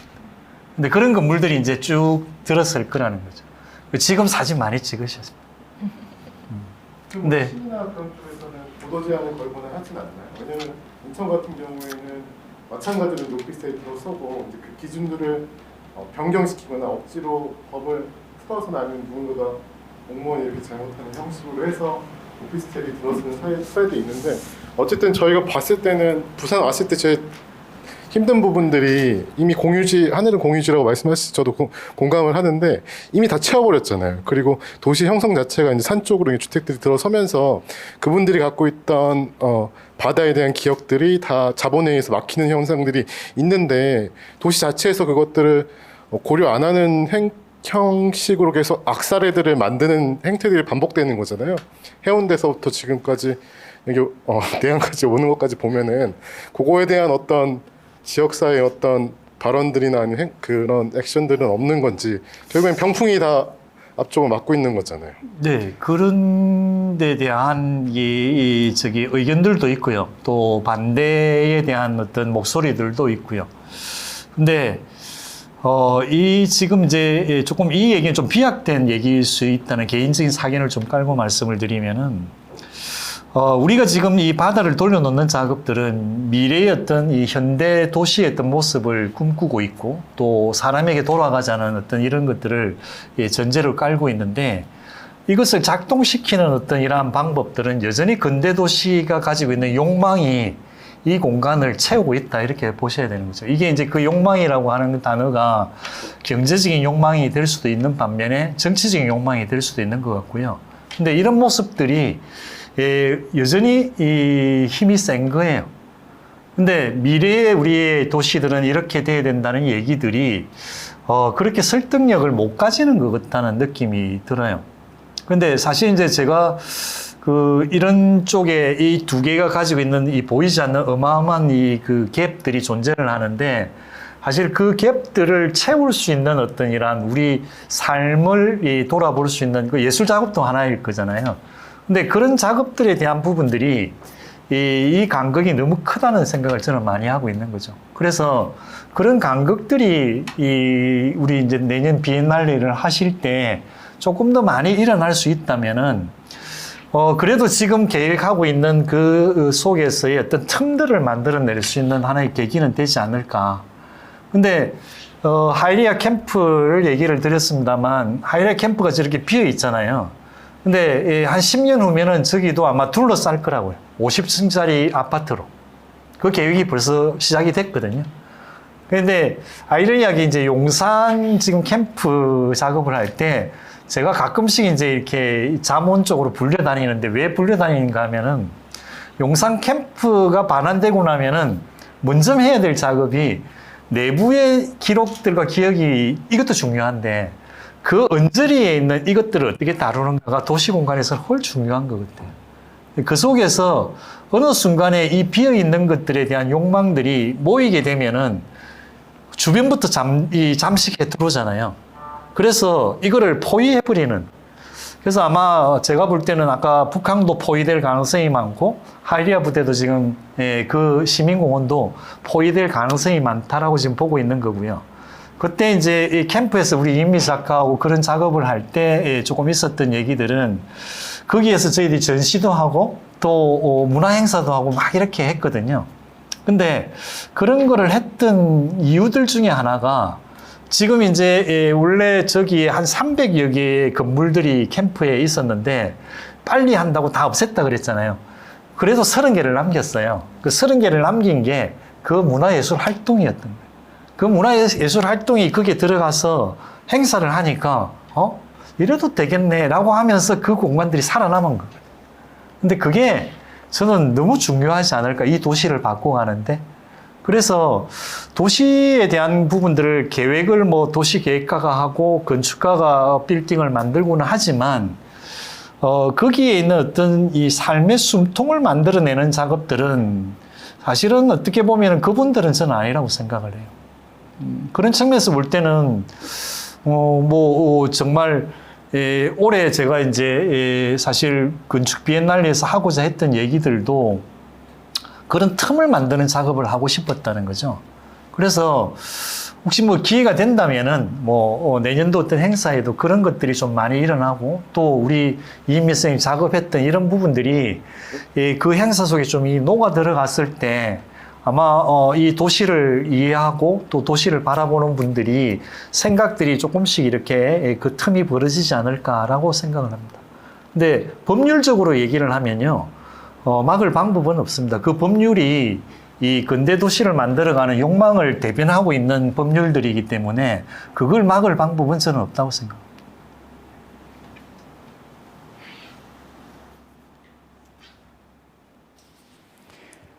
또 다른 질문 있으신가요? 네. 그럼 없으면 질의는 마치도록 하고, 혹시 두 분 선생님 더 나누고 싶으신 얘기 있으신가요? 임미 선생님. 아까 마무리했는데. 네, 알겠습니다. 그러면 오늘 이제 두 분의 강연으로 지난 3일간 진행되었던 2022 부산 비엔날레의 첫 번째 준비 프로그램 마치도록 하겠습니다. 내년에 저희가 또 이제 이번에는 이제 부산의 장소성을 중심으로 장소와 역사에 대한 이야기들을 나눴는데, 조금 더 확장된 주제, 그 다른 곳과 연결된 주제들로 두 번째 준비 프로그램으로 또 많은 이야기를 나누도록 하겠습니다. 오늘 함께 해주신 분들, 온라인으로 함께 해주신 분들 모두 감사드리고요. 두 분 선생님께 또 감사의 박수를 보내고 마무리하겠습니다. 감사합니다.